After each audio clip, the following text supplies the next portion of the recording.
إن الحمد لله نحمده ونستعينه ونستغفره ونعوذ بالله من شرور أنفسنا ومن سيئات أعمالنا من يهده الله فلا مضل له ومن يضلله فلا هادي له وأشهد أن لا إله إلا الله وحده لا شريك له وأشهد أن محمدا عبده ورسوله يا أيها الذين آمنوا اتقوا الله حق تقاته ولا تموتن إلا وأنتم مسلمون يا أيها الناس اتقوا ربكم الذي خلقكم من نفس واحدة وخلق منها زوجها وبث منهما رجالا كثيرا ونساء واتقوا الله الذي تساءلون به والأرحام إن الله كان عليكم رقيبا يا أيها الذين آمنوا اتقوا الله وقولوا قولا سديدا يصلح لكم أعمالكم ويغفر لكم ذنوبكم ومن يطع الله ورسوله فقد فاز فوزا عظيما أما بعد فإن خير الحديث كتاب الله وخير الهدي هدي محمد صلى الله عليه وسلم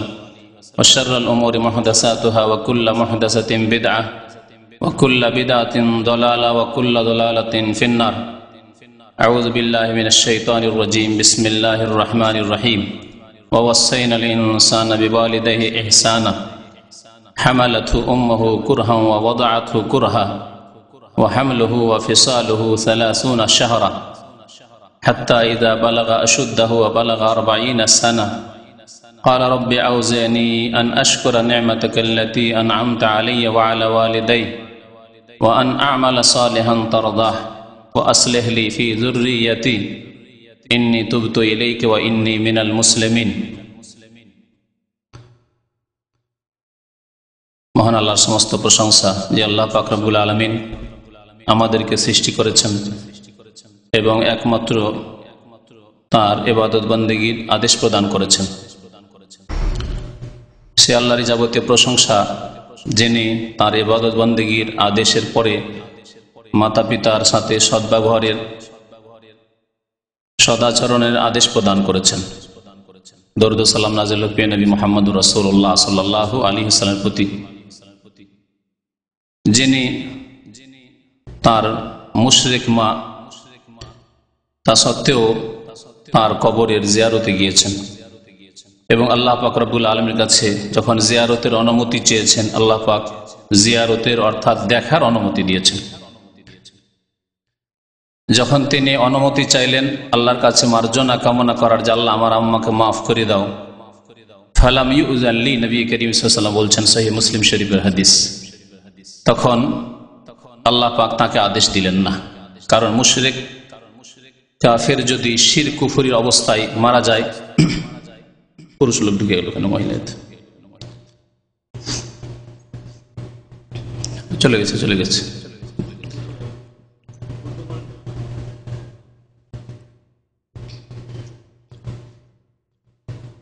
দরজাটা বন্ধ করে আসেন, দরজা বন্ধ করে আসেন, লোকটাকে বলে আসেন।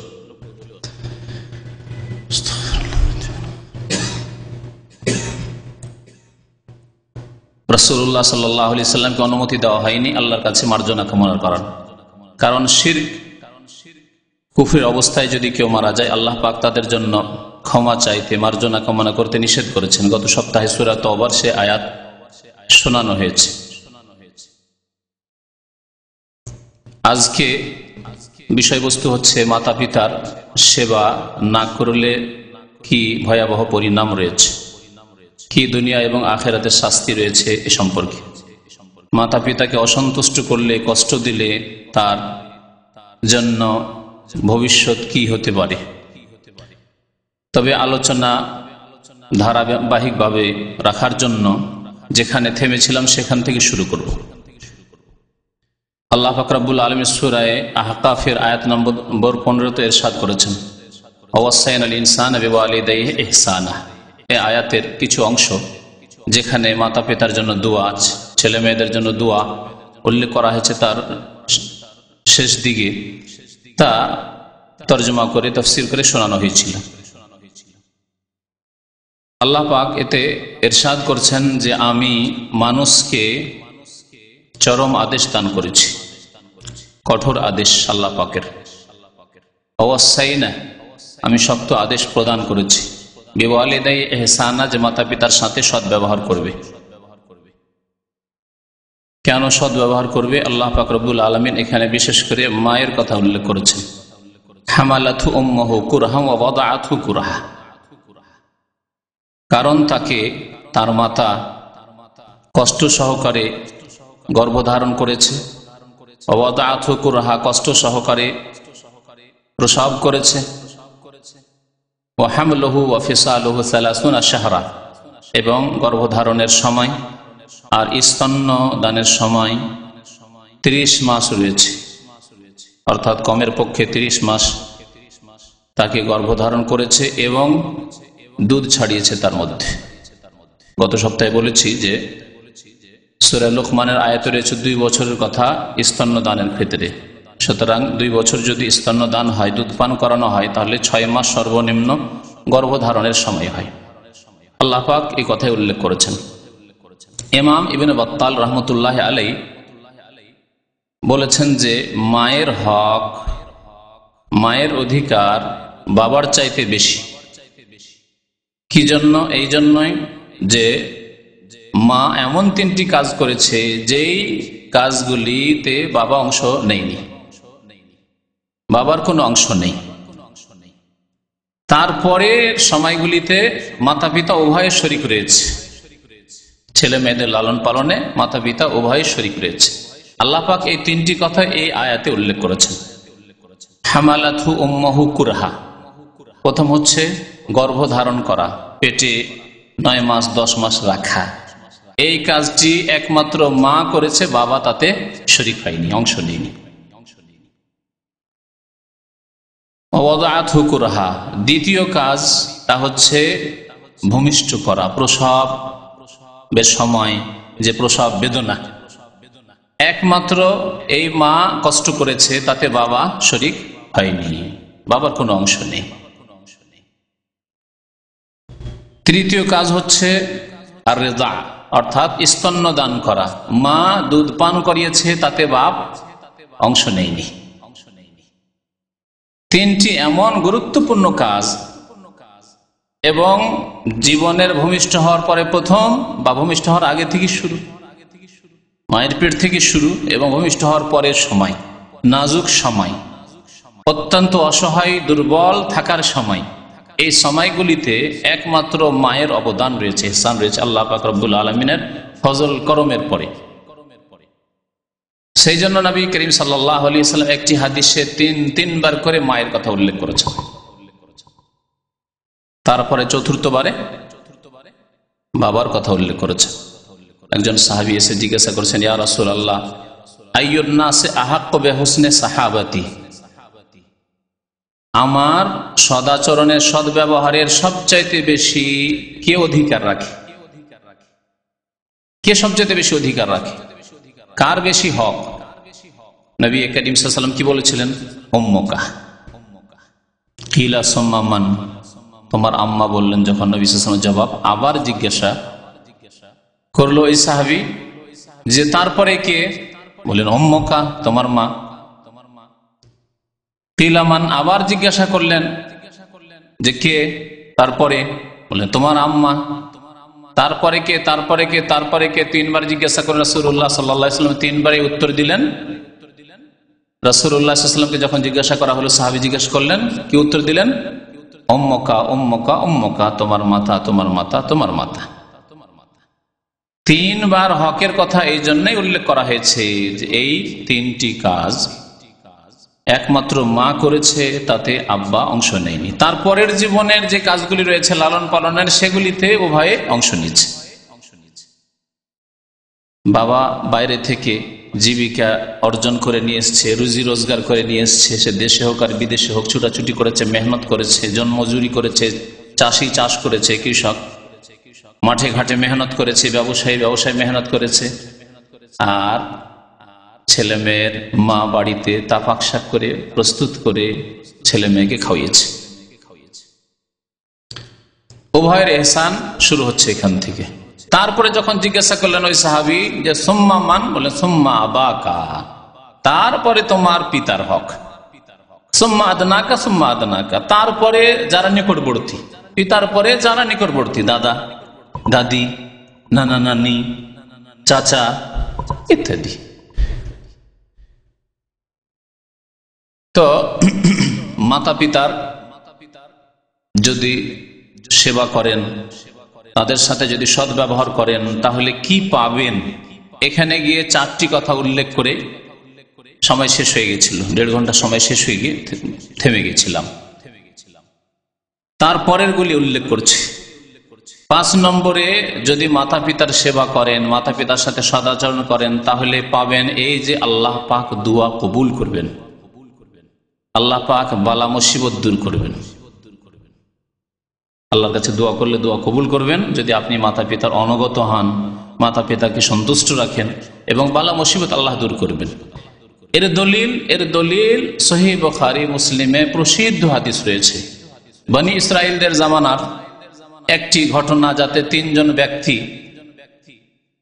সফরে যাচ্ছিল, মাঠে, মরুভূমিতে, পাহাড়ি এলাকায়, জনহীন এলাকায়, যেখানে কোনো জনবস্তি নেই, গ্রাম নেই। মুষলধার বৃষ্টি শুরু হয়ে গেল, ঝড় শুরু হয়ে গেল। তারা আশ্রয় নিবে কোথায়? পাহাড়ের গুহায় গিয়ে আশ্রয় নিল। লম্বা হাদিস রয়েছে, ঘটনা উল্লেখ করছি না, কারণ ঘটনা উল্লেখ করলে এটি আজকের বিষয়বস্তু হয়ে যাবে। শুধু ইঙ্গিত করছি, 3 জনের মধ্যে একজন এমন ব্যক্তি ছিলেন যিনি মাতা পিতার অত্যন্ত সেবা যত্ন করতেন। যেমনই পাহাড়ের গুহায় ঢোকা, তেমনি ঝড়ে একটা পাহাড়ের একটা অংশ পাথর এসে পাহাড়ের যে দরজা, গুহার যে দরজা ছিল তা বন্ধ হয়ে গেল, চাপা পড়ে থেকে গেল, মানে ভিতরে থেকে গেল, দরজা বন্ধ, বের হতে আর পারছেন না, এত ভারী পাথর। এখন উপায় কি? ঝড় থামলো, বৃষ্টি থামলো, তারা আপোষে আলোচনা করতে লাগলো যে দেখো, এখন তো কোনো উপায় নেই, আল্লাহ ছাড়া কেউ তার মদত করেনি, কেউ তো জানে না যে আমরা এই গুহায় ফেসে গেছি, কি করতে হবে? তোমরা জিন্দগিতে যে ভালো আমল করেছো, সৎ আমল করেছো, সবচেয়ে প্রিয় আমল আল্লাহ পাকের কাছে হতে পারে, উত্তম আমল হতে পারে, তাকে স্মরণ করে তাকে মাধ্যম, নেক আমলকে মাধ্যম, ওসিলা বানানোর এই হাদিস। কোন ব্যক্তিকে ওসিলা বানানো ইসলামে নেই, কারণ কোন ব্যক্তি যদি ভালো আমল করে, আপনার তাতে ফায়দা কি? ব্যক্তিকে নবীকে ধরবেন, অলিকে ধরবেন, আমকের ওসিলাতে কি করে পার হবেন আপনি? আপনার কর্ম। কোন ব্যক্তি যদি আল্লাহ হয়, তার কর্ম, আপনার কি কর্ম? কিন্তু আপনার যদি জিন্দগিতে কোনো সৎ আমল থাকে, তাহলে আপনার কর্ম, আপনার ঈমান, আপনার আমল, আপনার ভালো কাজ, সৎ কাজ আল্লাহ পাকের দরবারে পেশ করে বলবে, আল্লাহ আমি ভালো কাজ করেছি, আল্লাহ তুমি আমার গুনাহ খাতা মাফ করে দাও। যদি তোমার দরবারে এটি সৎ হয়ে থাকে, ভালো হয়ে থাকে, কবুল হয়ে থাকে, আল্লাহ তুমি কবুল করো এবং মাফ করে দাও, বালা মুসিবত দূর করে দাও।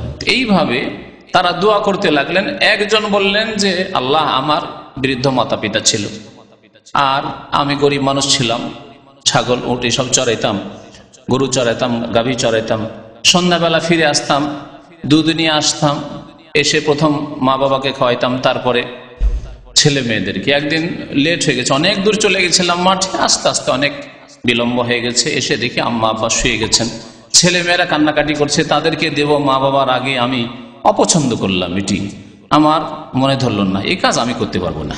সারা রাত মাতা পিতার মাথার কাছে দাঁড়িয়ে থাকলাম, যখন তারা জাগবেন তখন তাদের আগে দুধ পান করাবো, তারপরে ছেলে মেয়েকে। আল্লাহ যদি এই কাজ তোমার সন্তুষ্টির জন্য করে থাকি, তাহলে আল্লাহ ফাফরুজ আন্না, আমাদের এই বালা মুসিবত দূর করে দাও। দোয়া করলেন, আল্লাহ পাক দোয়া কবুল করলেন। ফাফরুজ আনহুম হাদিস রয়েছে, আল্লাহ পাক পাথরের একটা অংশকে সরিয়ে দিলেন। এইভাবে 3 জনে 3 রকমের নেক আমলের মাধ্যম দিয়ে আল্লাহ পাকের কাছে দোয়া করলো। এই হাদিস দ্বারা কি বোঝা গেল?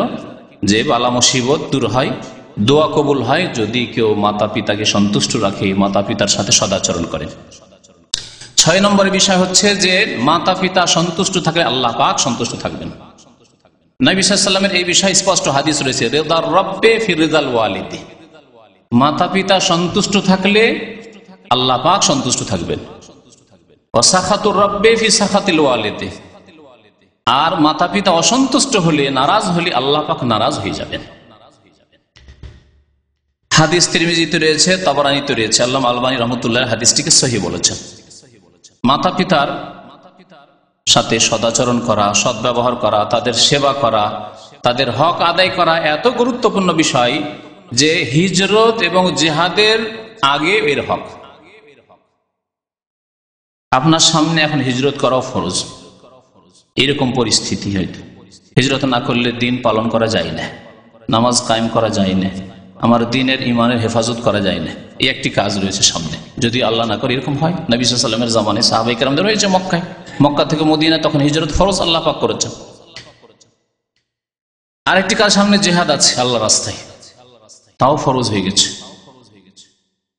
কিন্তু মাতা পিতার সেবা তাও ফরজ হয়ে আছে। কোনটি প্রাধান্য দেবেন আপনি? মাতা পিতার সেবাকে প্রাধান্য দিতে হবে। আব্দুল্লাহ বিন আমর ইবনে আস রাদিয়াল্লাহু তাআলা আনহু হাদিস বর্ণনা করছেন যে আকবালা রাজুলুন ইলা নবিয়্যিল্লাহি সাল্লাল্লাহু আলাইহি ওয়াসাল্লাম, একজন ব্যক্তি নবী সাল্লাল্লাহু আলাইহি ওয়াসাল্লামের দরবারে আসার পরে বলছে, ওবায়ুকা আলাল হিজরাতি ওয়াল জিহাদ, ইয়া রাসূলুল্লাহ, আপনার সাথে আমি শপথ করতে চাই হিজরতের উপর এবং জিহাদের উপর। ইসলাম কবুল করেছি, এখন আপনার সাথে শপথ করতে চাই, বায়াত করতে চাই, আমি হিজরত করব, আমার দারুল কুফর থেকে, কাফেরদের এলাকা থেকে আপনার কাছে হিজরত করে মদিনায় আসবো, আর জিহাদ করতে চাই। আবতাগিল আজরা মিনাল্লাহি তাআলা, আল্লাহ পাকের কাছে আমি এর পারিতোষিক কামনা করি, আল্লাহর কাছে এর আমি সওয়াব চাই। কাল নবী সাল্লাল্লাহু আলাইহি ওয়াসাল্লাম কি বললেন? ফাহাল্লাকা মিন ওয়ালিদাইকা আহাদুন হাইয়ুন, তোমার মাতা পিতার কেউ কি জীবিত আছে? জিজ্ঞাসা করলেন রাসূলুল্লাহ সাল্লাল্লাহু আলাইহি ওয়াসাল্লাম। কালা নাম, হ্যাঁ জীবিত আছেন তারা। মাতা পিতা জীবিত আছে, তাদেরকে ছেড়ে দিয়ে হিজরত করে চলে আসবেন, তাহলে মাতা পিতা থেকে যাবে ওখানে। মাতা পিতা জীবিত আছে, জিহাদে চলে যাবেন, তাদের দেখা বৃদ্ধ, তারা দেখাশোনার কেউ নেই, জিহাদে চলে যাবে, হতে পারে শাহাদাত হয়ে যেতে পারে, বা যে সময় 2-4 মাস যাই হোক যতদিন বাইরে থাকবে, মাতা পিতা দেখাশোনা খেদমত কি করবে, তাদের খাবার দেবে কি, তাদের জন্য রুজি রোজগার করবে কি, এই বিষয়গুলি রয়েছে। বালকিলাহুমা, বললেন সাহাবী যে দুজনে বেঁচে রয়েছেন। কালা ফাতাবতাগিল আজরা মিনাল্লাহি তাআলা, তাহলে এক কাজ করো, মাতা পিতার সেবা করে আল্লাহর কাছে পারিতোষিক কামনা করো, সওয়াব কামনা করো। তুমি যদি এই চাও তাহলে ফারজি ইলা ওয়ালিদাইক, তাহলে তুমি তোমার মাতা পিতার কাছে ফিরে যাও। ফা আহসান সুহবাতাহুমা, হিজরত করে আসতে হবে না, তোমাকে জিহাদে যেতে হবে না, তুমি মাতা পিতার সাথে সৎ ব্যবহার করো। মুত্তাফাকুন আলাইহি, বুখারী মুসলিম শরীফের হাদিস। মাতা পিতার সেবা করলে দোয়া কবুল হয়, শুধু দোয়া কবুল হয় কথা তো বলা হলো, কিন্তু এক হচ্ছে যে কোনো দোয়া করলে যাদের দোয়া সাধারণত কবুল হয়ে যায় তাদেরকে বলে মুস্তাজাবুদ দাওয়া। আজকালকার জামানায় এমন মানুষ পাওয়াই মুশকিল, হয়তো খুব কম। অনেক এলাকা, অনেক অঞ্চল, অনেক দেশ আছে, হয়তো এমন ব্যক্তি পাবেন না যে তাদের দোয়া কবুল হচ্ছে, কারণ অধিকাংশ মানুষের রিজিকে হারামের সংমিশ্রণ হয়ে গেছে, অধিকাংশ মানুষ শিরক বিদআত করা শুরু করেছে। এগুলি হচ্ছে দোয়া কবুলের সবচেয়ে বড় বাধা। এক জামানা ছিল যে অনেক লোক আল্লাহর বান্দা মুসলিম উম্মতে থাকতেন যারা দোয়া করলে সাথে সাথে দোয়া কবুল হতো। ইস্তিসকার নামাজ পড়লে, পানি চালে, বৃষ্টি চালে, সাথে সাথে বৃষ্টি বর্ষণ হতো। আজকাল ইস্তিসকার পর ইস্তিসকা হয়েই যাচ্ছে, বৃষ্টি হয় না। কেন? তাহলে কওমে, জাতিতে, উম্মতে মুসলিমাতে মুস্তাজাবুদ দাওয়া, যাদের দোয়া কবুল হয়ে যায় সাধারণত করলে, এইরকম লোকের অভাব। আপনি যদি মাতা পিতাকে সন্তুষ্ট রাখেন তাহলে আপনি মুস্তাজাবুদ দাওয়া হতে পারবেন, অর্থাৎ আপনার দোয়া কবুল হবে আল্লাহ পাকের দরবারে।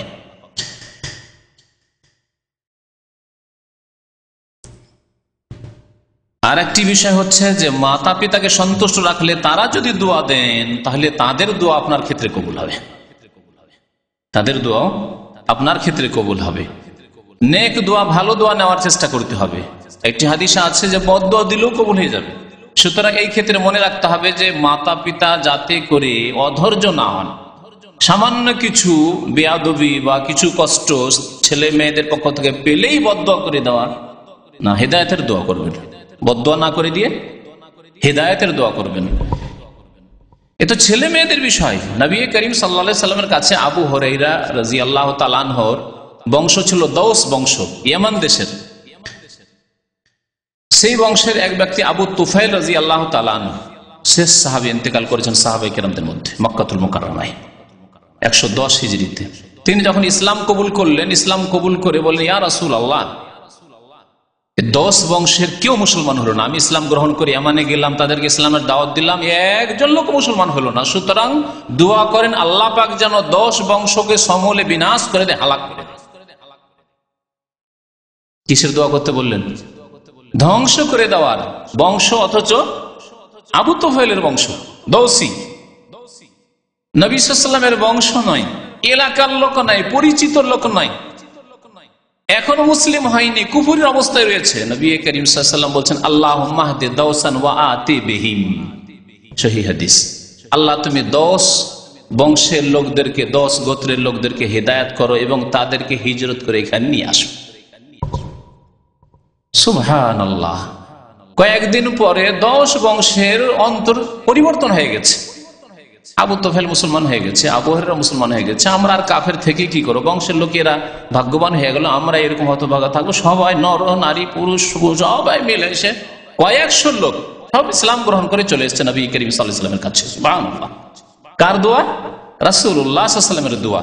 যদি অধৈর্য হয়ে যেতেন যে তার বংশের লোকেরা বলছে, যারা নাফরমান কাফের মুশরিক বিদিন, ইসলাম কবুল করলো না, ইয়া রাসূলুল্লাহ দোয়া করে আল্লাহ পাক হালাক করে দিন। যদি হালাকের দোয়া করে দিতেন তাহলে হালাক হয়ে যেত, তারা ধ্বংস হয়ে যেত। নবী সাল্লাল্লাহু আলাইহি ওয়াসাল্লাম বলছে, আল্লাহুম্মা হাদি দাওসান, আল্লাহ 10 জাতিকে হিদায়াত করো। তাহলে আপনার ছেলে মেয়ে যদি হয়, আপনার আত্মীয় স্বজন হয়, আপনার ভাই বোন হয়, আর যদি তারা বক্র পথে চলে যায়, ধর্মীয় ক্ষেত্রে হোক, চরিত্রের ক্ষেত্রে হোক, চরিত্র ধর্মের অন্তর্ভুক্ত, তাহলে যে কোনো ক্ষেত্রে আপনি তাদের জন্য হিদায়াতের দোয়া করেন। নবী করিম সাল্লাল্লাহু আলাইহি ওয়াসাল্লাম বলেছেন, আবু হুরায়রা রাদিয়াল্লাহু তাআলা আনহু হাদিসটি বর্ণনা করেছেন, সালাসু দাওয়াতিন ইউস্তাজাবু লাহুন্না, 3 রকম দোয়া আছে যা আল্লাহর দরবারে কবুল হয়ে যায়। লা শাক্কা ফিহিন্না, যেই দোয়া কবুল হয় কোনো সন্দেহ নেই, কোনো সন্দেহ নেই। দাওয়াতুল মাজলুম, যদি কারোর উপরে জুলুম হয় আল্লাহ পাকের কাছে দোয়া করে। এমনকি কাফের যদি হয়, এমনকি গুনাহগার হয় আর তারপরে জুলুম হয়েছে, সে গুনাহগার কিন্তু তার উপরে জুলুম হয়েছে, আল্লাহ আমার জুলুমের তুমি বিচার করো, আল্লাহ পাক বিচার করবে। আল্লাহ জুলম বরদাস্ত করেন না। আবরাহ কাফের ছিল আর আব্দুল মুত্তালিব মক্কার কোয়েশা, তারা কাফের ছিল। কিন্তু আবরাহা যখন জুলুম করার জন্য মক্কার উপর আক্রমণ করে আসলো, তখন আবরাহার হস্তি বাহিনীকে আল্লাহ কি করে দিলেন? ধ্বংস করে দিলেন। কাফেরদের দোয়া আল্লাহ পাক আব্দুল মুত্তালিবের দোয়া কাবার গিলাফ ধরে করেছিল। তারা মুশরিক ছিল, 360 মূর্তির পূজা করত, তাদের দোয়া আল্লাহ শুনেছে।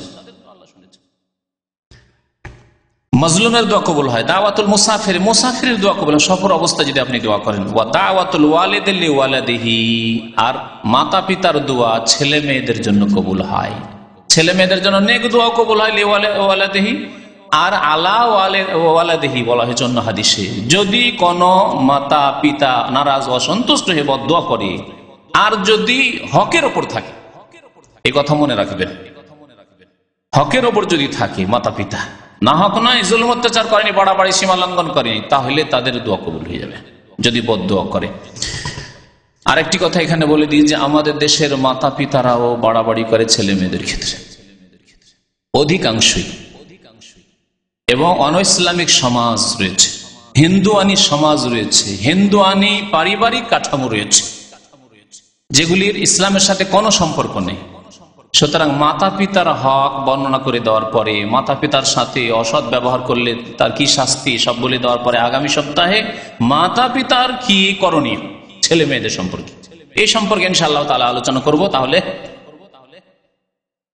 ব্যালেন্সটা ঠিক থাকবে। তাহলে যেমন ছেলে মেয়েরা বুঝবে মাতা পিতার হকের কথা, তেমনি মাতা পিতাও বুঝবে যে ছেলে মেয়েদের কি হক রয়েছে, ছেলে মেয়েদের ক্ষেত্রে আমাদের করণীয় কি রয়েছে, ছেলে মেয়েদের সম্পর্কে আমাদের কি দায়িত্ব রয়েছে। ইবনে মাজার হাদিস, হাদিসটি হাসান। মাতা পিতার সেবা করলে দুনিয়াতে খ্যাতি ছড়ায়, এটা পরীক্ষিত, সুনাম হয়, হয় না? গোটা এলাকায় সুনাম ছড়িয়ে যায় যদি আপনি সত্যি মাতা পিতার অনুগত হন আর মাতা পিতার ভালো সেবা করেন, মাতা পিতাকে হজ করেন। গোটা এলাকার লোক বলছে অমুক ছেলে বিদেশে আছে, তার আম্মাকে হজ করলো, তার আব্বাকে হজ করলো, কিন্তু সুনাম নয়। তার ছোট ভাইদেরকে পড়িয়ে শুনে মানুষ করলো, তার আব্বা অসুস্থ ছিল, তার অপারেশনে এত লাখ লাখ টাকা খরচ করে চিকিৎসা করালো, ইত্যাদি ইত্যাদি। সুনাম, এই সুনাম পাওয়া যায়। এই সুনাম পেয়েছিলেন ওয়াইস আল কারনি রাহমাতুল্লাহ আলাইহি, তাবেঈ।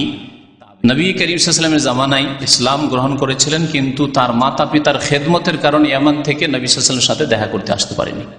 নবী করিম সাল্লাল্লাহু আলাইহি ওয়াসাল্লাম তার সম্পর্কে বলেছেন। এই ওয়াইস কারনি সম্পর্কে আমাদের দেশে খুব বাড়াবাড়ি আছে, আবার সুফিদের, বিদাতীদের, পীরদের, বন্ডদের। সুতরাং একটি বিশেষ আলোচনায় ওয়াইস কারনির আসল ঘটনা বর্ণনা করা হবে, আর বাকিগুলি সব ভণ্ডামি। আসল ঘটনা যেটি, সেটি ইনশাআল্লাহ তাআলা বর্ণনা করে দেব, যেটি সহিহ ঘটনা। আর বাকি যেগুলি ভণ্ডামি পীরদের রয়েছে, তাদের ব্যবসাকে ভালো চালু রাখার জন্য আমরাও ওয়াইস কারনির দল, তারা বোঝাতে চায় জাতিকে যে আমরাও ওয়াইস কারনির দল, অথচ তারা মিথ্যু।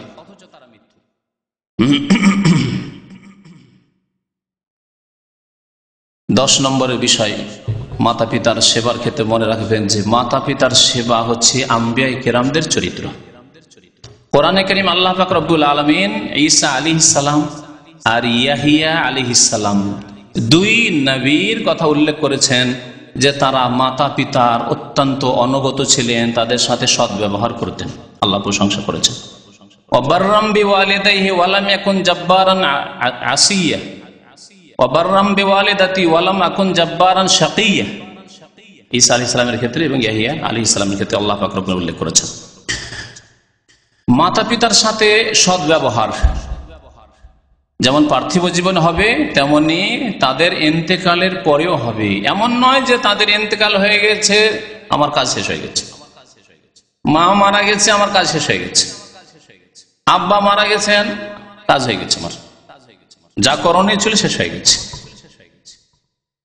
জীবিত অবস্থায় যেমন মাতা পিতার হক রয়েছে, অধিকার রয়েছে এবং তাদের সাথে সদ্ব্যবহার রয়েছে, তেমনি ইন্তেকালের পরেও তাদের হক রয়েছে এবং তাদের সাথে সদ্ব্যবহার রয়েছে। এই বিষয়গুলি উল্লেখ করব কারণ অনেক ভাইরা রয়েছেন যাদের মাতা পিতা ইন্তেকাল করেছেন, তাদের সেসব করণীয় তারা জানবেন এবং সেগুলি আমলে নিয়ে আসবেন, কাজে পরিণত করবেন। জীবিত থাকাকালীন যেসব সদাচরণ করতে হবে খুব সংক্ষেপে বর্ণনা করে দিই। প্রথম কথা, মাতা পিতার আনুগত্য করা এবং তাদের নাফরমানি অবাধ্যতা থেকে বেঁচে থাকা। আনুগত্য করা জায়েজ ক্ষেত্রে, না জায়েজের ক্ষেত্রে নাই। ফরজের ক্ষেত্রে, ওয়াজিবের ক্ষেত্রে, সুন্নতের ক্ষেত্রে, মুস্তাহাবের ক্ষেত্রে, কমের পক্ষে জায়েজের ক্ষেত্রে।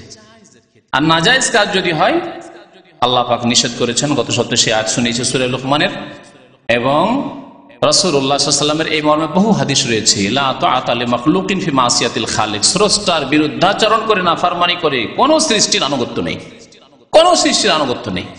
না শাসকের আনুগত্য রয়েছে, না কোনো আলেম ওলামার আনুগত্য রয়েছে, না কোনো কারো আনুগত্য রয়েছে, না মাতা পিতার আনুগত্য রয়েছে, না স্বামীর আনুগত্য রয়েছে। আল্লাহর নাফরমানি করে কারো আনুগত্য নেই।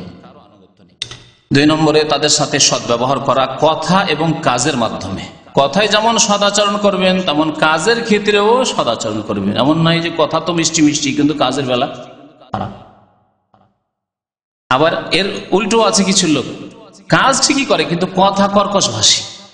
মা বাবাকে খাওয়ায়, আদর যত্নে যখন খাওয়ায় খুব খেয়াল রাখে, কিন্তু কথা খুব কর্কশ। একটু যদি আঁকা পাকা এদিক সেদিক বিরুদ্ধ অবস্থায় মা বাবা এদিক সেদিক করে, হুঁশ কোথায় গেছে তোমাদের, হুঁশ কিছু আছে? মনে হচ্ছে ছোট ছেলের মতো করে শাসন করে, ধমক দেয়। তাহলে কথার দ্বারা, কাজের দ্বারা তাদের সাথে সদাচরণ করতে হবে। রহমতের দোয়া করতে হবে, যে সম্পর্কে আয়াত সূরা বনী ইসরাঈলের আয়াত আপনাদেরকে অত সব শুনিয়েছি। তাদের কোনো ধমক দিয়ে শাসানিমূলক কথাবার্তা বলা যাবে না। এমন কাজ করতে হবে যাতে তারা খুশি হয়ে যান। মাতা পিতা কথা বলছেন আর কথার মধ্যে গিয়ে কাঁঠাল ভাঙলে হবে না। আমাদের আঞ্চলিক ভাষা আছে যে কথার মধ্যে কাঁঠাল ভাঙিও না। হ্যাঁ, মানে কথাবার্তা চলছে একটি বিষয়ের ওপর আর আপনি গিয়ে নিজের কথা শুরু করে দিলেন। কিছু লোকের এরকম স্বভাব আছে, দুইজনে কথা বলছে বা কয়েকজনে কথা বলছে, ওর মধ্যে গিয়ে চলতে আছে, থামেনি কারো কথা, নিজের কথা শুরু করে দিই। বেয়াদবি। সাধারণ লোকদের সাথে যদি আচরণ করেন তাহলে বেয়াদবি। তাহলে মাতা পিতা কোনো কথাবার্তা বলছেন, আম্মা আছেন অথবা আব্বা আছেন, তাদের কথা চলছে, থামেন থামেন আমার একটা কথা আছে, থামিয়ে দিয়ে নিজের কথা শুরু করে দিলেন। অথবা তাদের কথা চলতে আছে, আপনি কথা বলতে শুরু করলেন, বেয়াদবি। এইরকম করা ঠিক নাই। এবং তাদের সাথে কথা বলার ক্ষেত্রে মুখামুখি হয়ে কথা বলা উচিত। এটি হচ্ছে আদব। অনেক ছেলেরা রয়েছে কথা বলে কিন্তু কাছে কথা বলে। কেমন আছেন আব্বা? ভালো আছো? মা কেমন আছো? ভালো আছো? আম্মা আছে ওইদিকে কথা বলছে, বা আম্মা জিজ্ঞাসা করছে কি কোথায় যাস, তার দিকে দেখে কথা বলতে হয়। যাচ্ছি যাচ্ছি, স্কুলে যাচ্ছে, কলেজে যাচ্ছে। বেয়াদবি, এগুলি বেয়াদবি। তো এইরকম ধরনের আচরণ আছে। ডাকছে, কোনো কথাবার্তা বলছে, তখন এই ধরনের স্বভাব যে সামনাসামনি কথা না বলে কাথুয়ে কথা বলা, এইদিকে ডানে বামে, এগুলি বেয়াদবি। এগুলি থেকে বেঁচে থাকতে হবে। নম্র ভাষায় সম্বোধন করতে হবে, হাসি মুখে কথা বলা, মুখ ভার করে কথা না বলে হাসি মুখে কথা বলা। নবী করিম সাল্লাল্লাহু আলাইহি ওয়াসাল্লাম বলছেন, যে কোনো মানুষের সাথে হাসি মুখে কথা বলা, যে কোনো মুসলিমের সাথে হাসি মুখে কথা বলা হচ্ছে সাদাকা। ওয়া তাবাসসুমুকা ফি ওয়াজহি আখিকা লাকা সাদাকা। তোমার মুসলিম ভাইয়ের সাথে তুমি মুচকি হেসে কথা বলবে, এটি হচ্ছে সাদকা। তাহলে মাতা পিতার সাথে হাসি মুখে কথা বলা কত বড় সাদকা হতে পারে, আর কত বড় জরুরি কাজ হইতে পারে, ফরজ কাজ হইতে পারে। কথা বলার সময় বা যখন সামনে থাকবেন, যাতে অহংকার প্রকাশ না পায় যে আপনি বেশ শিক্ষিত হয়েছেন, মাতা পিতার সামনে একটু নিজেকে বড় করে দেখাচ্ছেন। কথা কাজে যাতে অহংকার প্রকাশ না পায়, বা আপনি একটু উঁচা হয়েছেন, এটা প্রকাশ পায় অনেক সময় বসার ক্ষেত্রে। আপনি খাওয়া দাওয়া করছেন, মধ্যখানে আপনি বসেছেন, আপনার আম্মা আব্বা খেতে বসে সাইডে ওখানে, এটি কি বেয়াদবি নয়? সদর মজলিসে বসবেন, আম্মা আব্বা আপনি সাইডে বসবেন। যতই বড় ডাক্তার হয়ে যান, আপনি ইঞ্জিনিয়ার হয়ে যান, আর আপনি যতই বড় আলেম হয়ে যান, আর যে কেউ হয়ে যান না কেন, আপনি এগুলি হচ্ছে বেয়াদবির আলামত, লক্ষণ। তো অহংকার যাতে কাজে কর্মে কথায় যেন প্রকাশ না পায়, এমন কোন কাজ না করা যেটি আদবের খেলাফ হতে পারে। যেমন অনেক সময় মাতা পিতার সামনে পা লম্বা করে বসে গেল, পা সামনে লম্বা করে বসে গেল, সামনে আম্মা বসে আছেন, আব্বা বসে আছেন, পা লম্বা করে বসে আছেন না, পাটা গুটিয়ে বসেন, এগুলি বেয়াদবি, এগুলি না করা। অথবা পায়ের উপরে পা উঠিয়ে বসলেন, আপনি পায়ের উপরে পা উঠিয়ে বসলেন, বেয়াদবি।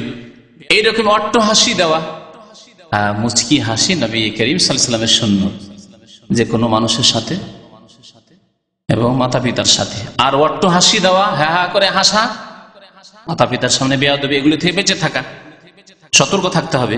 মাতা পিতার কাজে সাহায্য সহযোগিতা করা, মাতা পিতা যখন ডাক দিবে চট করে শোনা, আওয়াজ দাও। এমন নয়, কিছু ছেলেদের এইরকম বেয়াদবি আছে, ডাকছে আম্মা আব্বা, ও আসছে কিন্তু কথা বলছে না, পেরেশান, ডেকে দুইবার তিনবার ডাকা হয়ে যাচ্ছে, আসছে আমি তো যাচ্ছি, কথা বলছে না।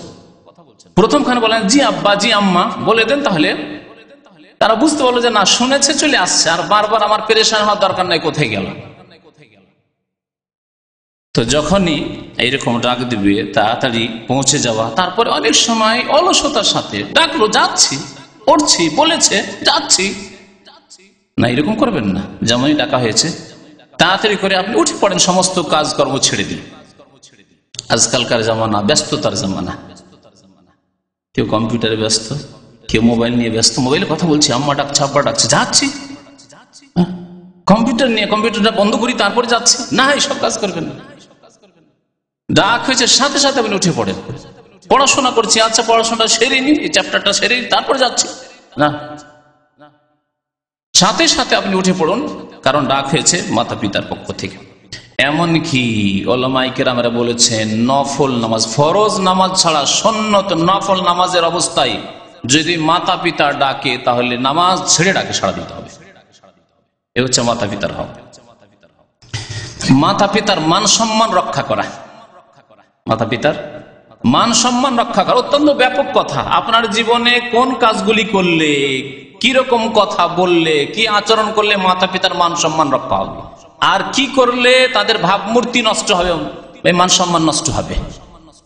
এটি সাবালিকা মেয়ে যদি কলেজ ইউনিভার্সিটির কোন ছেলের সাথে বেরিয়ে গিয়ে বিয়ে করে নাই, কত বড় অপরাধ করলো, এটা এর মধ্যে আসবে না? মান সম্মান নষ্ট করলো না, ভাবমূর্তি নষ্ট করলো না, মাটিতে মিশিয়ে দিল। এটা ছেলে, ঠিক আছে, ছেলের জন্য সাবালক, ছেলের জন্য ওলি লাগে না, মেয়ের জন্য ওলি লাগে, কিন্তু একটা ছেলে নিজের খুশিতে বিয়ে করে নিল, আব্বা আমার সাথে পরামর্শ করলো না, তাদেরকে জানালো, তাদের অনুমতি নিল, তাদেরকে সাথে নিল না, বিয়ে করে বউ নিয়ে এসে হাজির, আম্মা বিয়ে করে নিয়ে এসছে। আজকাল জামানি করছে ছেলেরা, আব্বা আমি বিয়ে ঠিক করে নিয়েছি, বিয়ে করে নিয়ে আসছে না, মান সম্মানিতে নষ্ট হবে গ্রামে, বিশেষ করে আমাদের দেশে সামাজিক যে অবস্থা, তাতে মান সম্মান নষ্ট হবে। যে কি রে, ছেলে বিয়ে করে নিয়ে চলেছে, তার বাবাকে খবরই নেই, তার মায়ের কাছে কোনো খবরই নেই। এইরকমই বহু বিষয় রয়েছে। আব্বা আম্মার মধ্যে কিছু খারাপ চরিত্র থাকতে পারে, সেগুলি অন্যের সামনে বর্ণনা করা, এগুলি মান সম্মান নষ্ট করা, তাদের ভাবমূর্তিকে খাটো করা। আপনি বলছেন আমার আব্বা মধ্যে কিছু দোষ আছে, কিছু দোষ আছে, আপনি সংশোধন করে তার সামনে ভালোভাবে, কিন্তু লোকজনের মাঝখানে বলে বেড়াবেন, সমাজে বলে বেড়াবেন, গ্রামে যেখানে সেখানে, তাহলে লোকেরা তো জানলো যে এই লোকের আব্বা ভালো নয়, এর আম্মা ভালো নয়। তাহলে এগুলি কথা বলে তাদের মান সম্মান নষ্ট করা ভালো কাজ নয়। যেই রোগগুলি আমাদের মধ্যে রয়েছে, আল্লাহ পাক যেন আমাদের গুনাহ খাতা মাফ করে দেন এবং আগামীতে আমাদের সংশোধন করার তৌফিক যেন দান করেন। আল্লাহ পাক যেন আমাদেরকে সব গুনাহ থেকে বেঁচে থাকার তৌফিক দান করেন। মাতা পিতাকে বিরক্ত না করা, ডিস্টার্ব না করা, বিরক্ত করা ব্যাপক কথা, যে কোনো ক্ষেত্রে বিরক্ত না করা। মাতা পিতা অভাব রয়েছে আর আপনি কোনো কিছু নিতে হবে, পরেশান করে ফেলেছেন, না এটা নিব, বিশেষ করে স্কুল কলেজের ছেলেরা, এটা আমি নেবো, এটা এই ধরনের জিনিস নেব, এইরকম মোবাইল নেব, পরেশান করা। মাতা পিতাকে পরেশান করার অন্তর্ভুক্ত হচ্ছে যে মাতা পিতা শুয়ে আছেন, কোন সময় তাদের আরাম বিশ্রামের সময় আছে, দিলেন এমন ভাবে বেল বাজিয়ে ঘুমের সময়। আপনি জানেন যে রাত 11টা হয়ে গেছে, এই সময় তো তারা ঘুমিয়ে গেছেন, অথবা দুপুরে তারা জোহর থেকে আসরের মাঝখানে তারা ঘুমান খেয়ে দিয়ে আমি বাইরে থেকে এসছি, এই সময় বেল বাজিয়ে দিলেন, তাদের ঘুম ভাঙে। ভালো কাজ করলেন না আপনি, বেয়াদবিও এবং তাদের কষ্ট দেওয়া, মনটা খারাপ হলো যদি কিছু না বলে। তাহলে যাতে করে কোন রকম আপনি ভিতরে ঢুকে যেতে পারেন, সামান্য কিছু কাজ করবেন যাতে আপনি ঢুকে যেতে পারেন। এইরকম বহু বিষয় রয়েছে যেগুলি উদাহরণ দিলে দীর্ঘ সময়ের প্রয়োজন রয়েছে। একজন জ্ঞানী মানুষ নিজেই বুঝতে পারছে যে কোন কোন কাজে তার মাতা পিতাকে ডিস্টার্ব করা হয়, বিরক্ত করা হয়। যে কোনো কাজে পরামর্শ নেওয়া, দুনিয়াতে মাতা পিতার সাথে সদাচরণের একটি দিক হচ্ছে পরামর্শ নেওয়া। অনেক কাজ রয়েছে যে ক্ষেত্রে আপনি নিজেই সিদ্ধান্ত নিতে পারেন, কিন্তু তারপরে পরামর্শ নেবেন। বিবাহ শাদীর ক্ষেত্রে, কোনো ব্যবসা বাণিজ্যের ক্ষেত্রে, বিদেশে যাওয়ার ক্ষেত্রে, কোন একটি কাজ করতে যাচ্ছেন সেসব ক্ষেত্রে, ছেলে মেয়েদের বিবাহ দেবেন, আপনার ছেলে আপনার মেয়ের বিবাহ দেবেন, আপনার বৃদ্ধ বাবা আছে, মা আছে, তাদের জিজ্ঞাসা করা ফরজ, অজেব নয়। কিন্তু ভালো কাজ যদি একটু পরামর্শ নেন, মন খুশি হয়ে যাবে যে ছেলে মেয়ের বিয়ে দিবে, তার বা ছেলের বিয়ে দিবে, তা আমাদেরকে জিজ্ঞাসা করলো, পরামর্শ নিল, খুশি হয়ে যাবে। সুতরাং যে কোনো কাজের ক্ষেত্রে পরামর্শ নেওয়া, পরামর্শ মানুষের কাছে, যে কোনো মানুষের কাছে নিলে সহযোগিতা করে, আর পরামর্শ না নিলে যদিও ভালো কাজ করেন আপনার সহযোগিতা করবে না। এটি মানুষের স্বভাব। মাতা পিতা যদি কোনো খারাপ কাজ করেই ফেলে, ভুল কাজ করে ফেলে, তাদেরকে ধিক্কার না দেওয়া, ধিক্কার দেওয়া, তাদেরকে তিরস্কার করা, এসব কাজ করা ভালো কাজ নয়। এখন আসি মাতা পিতার ইন্তেকালের পরে তাদের সাথে কি সদ্ব্যবহার করতে পারেন আপনি, তাদের সাথে কি সদাচরণ করতে পারেন, তাদের হক কিভাবে আপনি আদায় করতে পারেন। এই ক্ষেত্রে কয়েকটি হক আমি বর্ণনা করব যা হাদিসে রয়েছে। নবী করিম সাল্লাল্লাহু আলাইহি ওয়াসাল্লামের একটি হাদিসে 4টি হকের কথা উল্লেখ করা হয়েছে। আবু উসাইদ রাদিয়াল্লাহু তাআলা আনহু বলছেন যে বাইনামা আনা জালিসুন ইনদা রাসূলিল্লাহ সাল্লাল্লাহু আলাইহি ওয়াসাল্লাম, এক সময় আমি রাসূলুল্লাহ সাল্লাল্লাহু আলাইহি ওয়াসাল্লামের খেদমতে দরবারে বসেছিলাম। ইয জাআহু রাজুলুম মিনাল আনসার, হঠাৎ করে একজন আনসারী মানুষ উপস্থিত হলো, এসে জিজ্ঞাসা করলো, ফাকালা রাসূলুল্লাহ ইয়া রাসূলুল্লাহ, জিজ্ঞাসা করে, হে আল্লাহ রাসূল, হাল বাকিয়া আলাইয়া মিন বিররি আবাওয়াইয়া শাইউন বাদা মাউতিহিমা আবাররুহুমা বিহি, আমার আব্বা আম্মার ইন্তেকাল হয়ে গেছে, তাদের ইন্তেকালের পরে তাদের সাথে সদ্ব্যবহার করার কোন পন্থা আছে, কোন রাস্তা আছে? ইন্তেকাল হয়ে গেছে। কালা নাম, নবী করিম সাল্লাল্লাহু আলাইহি ওয়াসাল্লাম, হ্যাঁ। আরবা, কি বললেন রাসূলুল্লাহ সাল্লাল্লাহু আলাইহি ওয়াসাল্লাম? 4টি বিষয় রয়েছে। আসসালাতু আলাইহিমা, তাদের জন্য দোয়া করা, তাদের জন্য দোয়া করা, দোয়া করেন তাদের জন্য, রব্বিরহামহুমা কামা রাব্বায়ানি সাগীরা রব্বিগফিরলি ওয়া লিওয়ালিদাইয়া ওয়া লিল মুমিনিনা ইয়াওমা ইয়াকুমুল হিসাব। এছাড়া নিজের ভাষায় দোয়া করেন, জরুরি নয় যে আরবি ভাষায় দোয়া হইতে হবে, তবে কোরআনী দোয়া, নবী সাল্লাল্লাহু আলাইহি ওয়াসাল্লামের হাদিসের দোয়া যদি মুখস্থ থাকে তো ভালো কথা, কারণ এগুলি ব্যাপক অর্থ বহনকারী দোয়া। আর কোরআনের বরকত, নবী সাল্লাল্লাহু আলাইহি ওয়াসাল্লামের মোবারক জবান থেকে যেসব দোয়া বেরিয়েছে তার বরকত রয়েছে, সেজন্য সেই দোয়াগুলি মুখস্থ করেন। কিন্তু আল্লাহ পাক তা ফরজ করেননি। আপনার উপরে যেটি দায়িত্ব হচ্ছে, ফরজ দায়িত্ব, তা হচ্ছে মাতা পিতার জন্য যে কোনো ভাষায় আল্লাহর দরবারে দোয়া করা, ওয়াল ইস্তিগফারু লাহুম, এবং তাদের জন্য মার্জনা কামনা করা। যতই সৎলোক মনে হোক না কেন, আপনি ভাববেন না যে আমার আম্মা এত নেক মানুষ ছিলেন, আমার আব্বা এত নেক মানুষ ছিলেন, আবার তাদের জন্য আল্লাহকে বলবো আল্লাহ তুমি ক্ষমা করে দাও, কি বা গুনাহ আছে তাদের? এরকম অহংকারে ভুগবেন না আপনি। আল্লাহ পাকের কাছে সবার জন্য ইস্তেগফার করতে হয়, মাতা পিতার জন্য ইস্তেগফার করা। ওয়া ইনফাজু আহদিহিমা, তাদের যদি কারো সাথে ওয়াদা প্রতিশ্রুতি চুক্তি থাকে তা পুরা করা। আপনার আম্মা আব্বা যদি বলে গিয়ে থাকে যে তোমাকে অমুক কিছু দেব, কোনো ব্যক্তি সম্পর্কে বলে গেছে, গ্রামের বন্ধু বান্ধব বা কাউকে বলে গেছে, প্রতিবেশী সম্পর্কে বলে গেছে যে তোমাকে কিছু দেব, তাদের ইন্তেকাল হয়ে গেছে, পরে ওই লোকের এসে বলছে তোমার আম্মা তো বলেছিল আমাকে অমুক জিনিসটা দেওয়ার কথা, বা তোমার আব্বা তো বলেছিল অমুক জিনিস দেওয়ার কথা, তাহলে দেন, ওয়াদা পূরণ করেন। ওয়া ইকরামু সাদিকিহিমা, এবং তাদের যদি বন্ধু বান্ধব থাকে, আপনার আম্মার বান্ধবীর রয়েছে গ্রামের যেখানকারই হোক না কেন, তাদের সম্মান করা। আপনার আব্বার বন্ধু রয়েছে যারা আসতো আপনার আব্বার কাছে তার জীবদ্দশায়, ইন্তেকালের পরে রাস্তা বন্ধ করে দিয়েন না, তাদের সম্মান করেন, তাদেরকে দাওয়াত দেন, মাঝে মাঝে তাদের খোঁজ খবর নেন। ওয়াসিলাতুর রাহিম আল্লাতী লা রাহিমা লাকা ইল্লা মিন কিবালিহিমা, এমন আত্মীয়দের সাথে সুসম্পর্ক রাখা যাদের সাথে সম্পর্ক মাতা পিতার কারণে। তাহলে মামার সাথে সম্পর্ক কার কারণে? মায়ের কারণে। খালার সাথে সম্পর্ক, হ্যাঁ, খালাতো ভাইদের সাথে, মামাতো ভাইদের সাথে সম্পর্ক কার কারণে? মায়ের কারণে, মায়ের মাধ্যমে। চাচার সাথে সম্পর্ক, চাচাতো ভাইয়ের সাথে সম্পর্ক, ফুফুর সাথে সম্পর্ক কার জন্য? বাবার জন্য। তাহলে এই যে আত্মীয়তার সম্পর্ক রয়েছে মাতা পিতার মাধ্যমে, তাদের সাথে আত্মীয়তার সম্পর্ককে অটুট রাখা, মজবুত রাখা। ফাহুয়াল্লাযী বাকিয়া আলাইকা মিন বিররিহিমা বাদা মাউতিহিমা, এই সব কাজগুলি মাতা পিতার ইন্তেকালের পরে তোমার উপর অবশিষ্ট থেকে গেছে, এই দায়িত্বগুলি তোমার উপর থেকে গেছে। মুসনাদ আহমদের হাদিস, আবু দাউদের হাদিস, হাদিসটি সহিহ। মাতা পিতার ইন্তেকালের পরে তাদের পক্ষ থেকে দান খায়রাত করা, সাদকা করা, এবং সাদকার ক্ষেত্রে যদি এমন সাদকা করেন যে সাদকা হচ্ছে জারিয়া, স্থায়ী নেকি পেতে পারে বা দীর্ঘকাল নেকি পেতে পারে, এইরকম সাদকা করাই হচ্ছে সুন্নত তরিকা। নবী সাল্লাল্লাহু আলাইহি ওয়াসাল্লাম বলেছেন আও সাদাকাতিন জারিয়া, এমন সাদকা যার নেকি কন্টিনিউ চলতে থাকে, 2-4 বছর তো চলবে, 25-50 বছর চলবে, 100 বছর চলবে, এইরকম নেকির কাজ করেন। এমন নেকি নয় যে 2-4 ঘন্টা পর পেট থেকে পেট খালি হয়ে গেল, শেষ হয়ে গেল। আমাদের সে হিন্দুদের মতো মৃত ব্যক্তির নামে খাওয়া দাওয়া, 3 দিনে, 10 দিনে, 40 করে না, এইরকম কাজ করবেন। প্রথম কথা, এই কাজগুলি হিন্দুদের থেকে এসেছে, বিজাতির কাজ, বিদাতি কাজ। তারপরে এইরকম সাদকার কথা নবী সাল্লাল্লাহু আলাইহি ওয়াসাল্লাম বলেন। তারপরে আমাদের দেশের মানুষরা শুধু গরিবকে খাওয়াই নেয়, গ্রামের সবকে ঢালাহারি, আর সাদকা করবেন, সাদকা গরিব দুঃখীদের জন্য। আবার 2 শ্রেণীর মানুষ, যারা পয়সাওয়ালা মানুষ তাদেরকে সসম্মানে বসিয়ে একেবারে ভালো জায়গায় বসিয়ে খাওয়াবেন, আর যারা গরিব দুঃখী রয়েছে ফুটপাতে বসিয়ে দিয়েছেন আর তাদেরকে ঠোঙা ঠাঙি দিয়ে দিয়েছেন, অথবা কি বলে ওইসব পাতা টাতা দিয়ে, কলা পাতা দিয়ে খাওয়াইছে, পারে না? এই স্বভাব যে মুসলিমের স্বভাব নাই।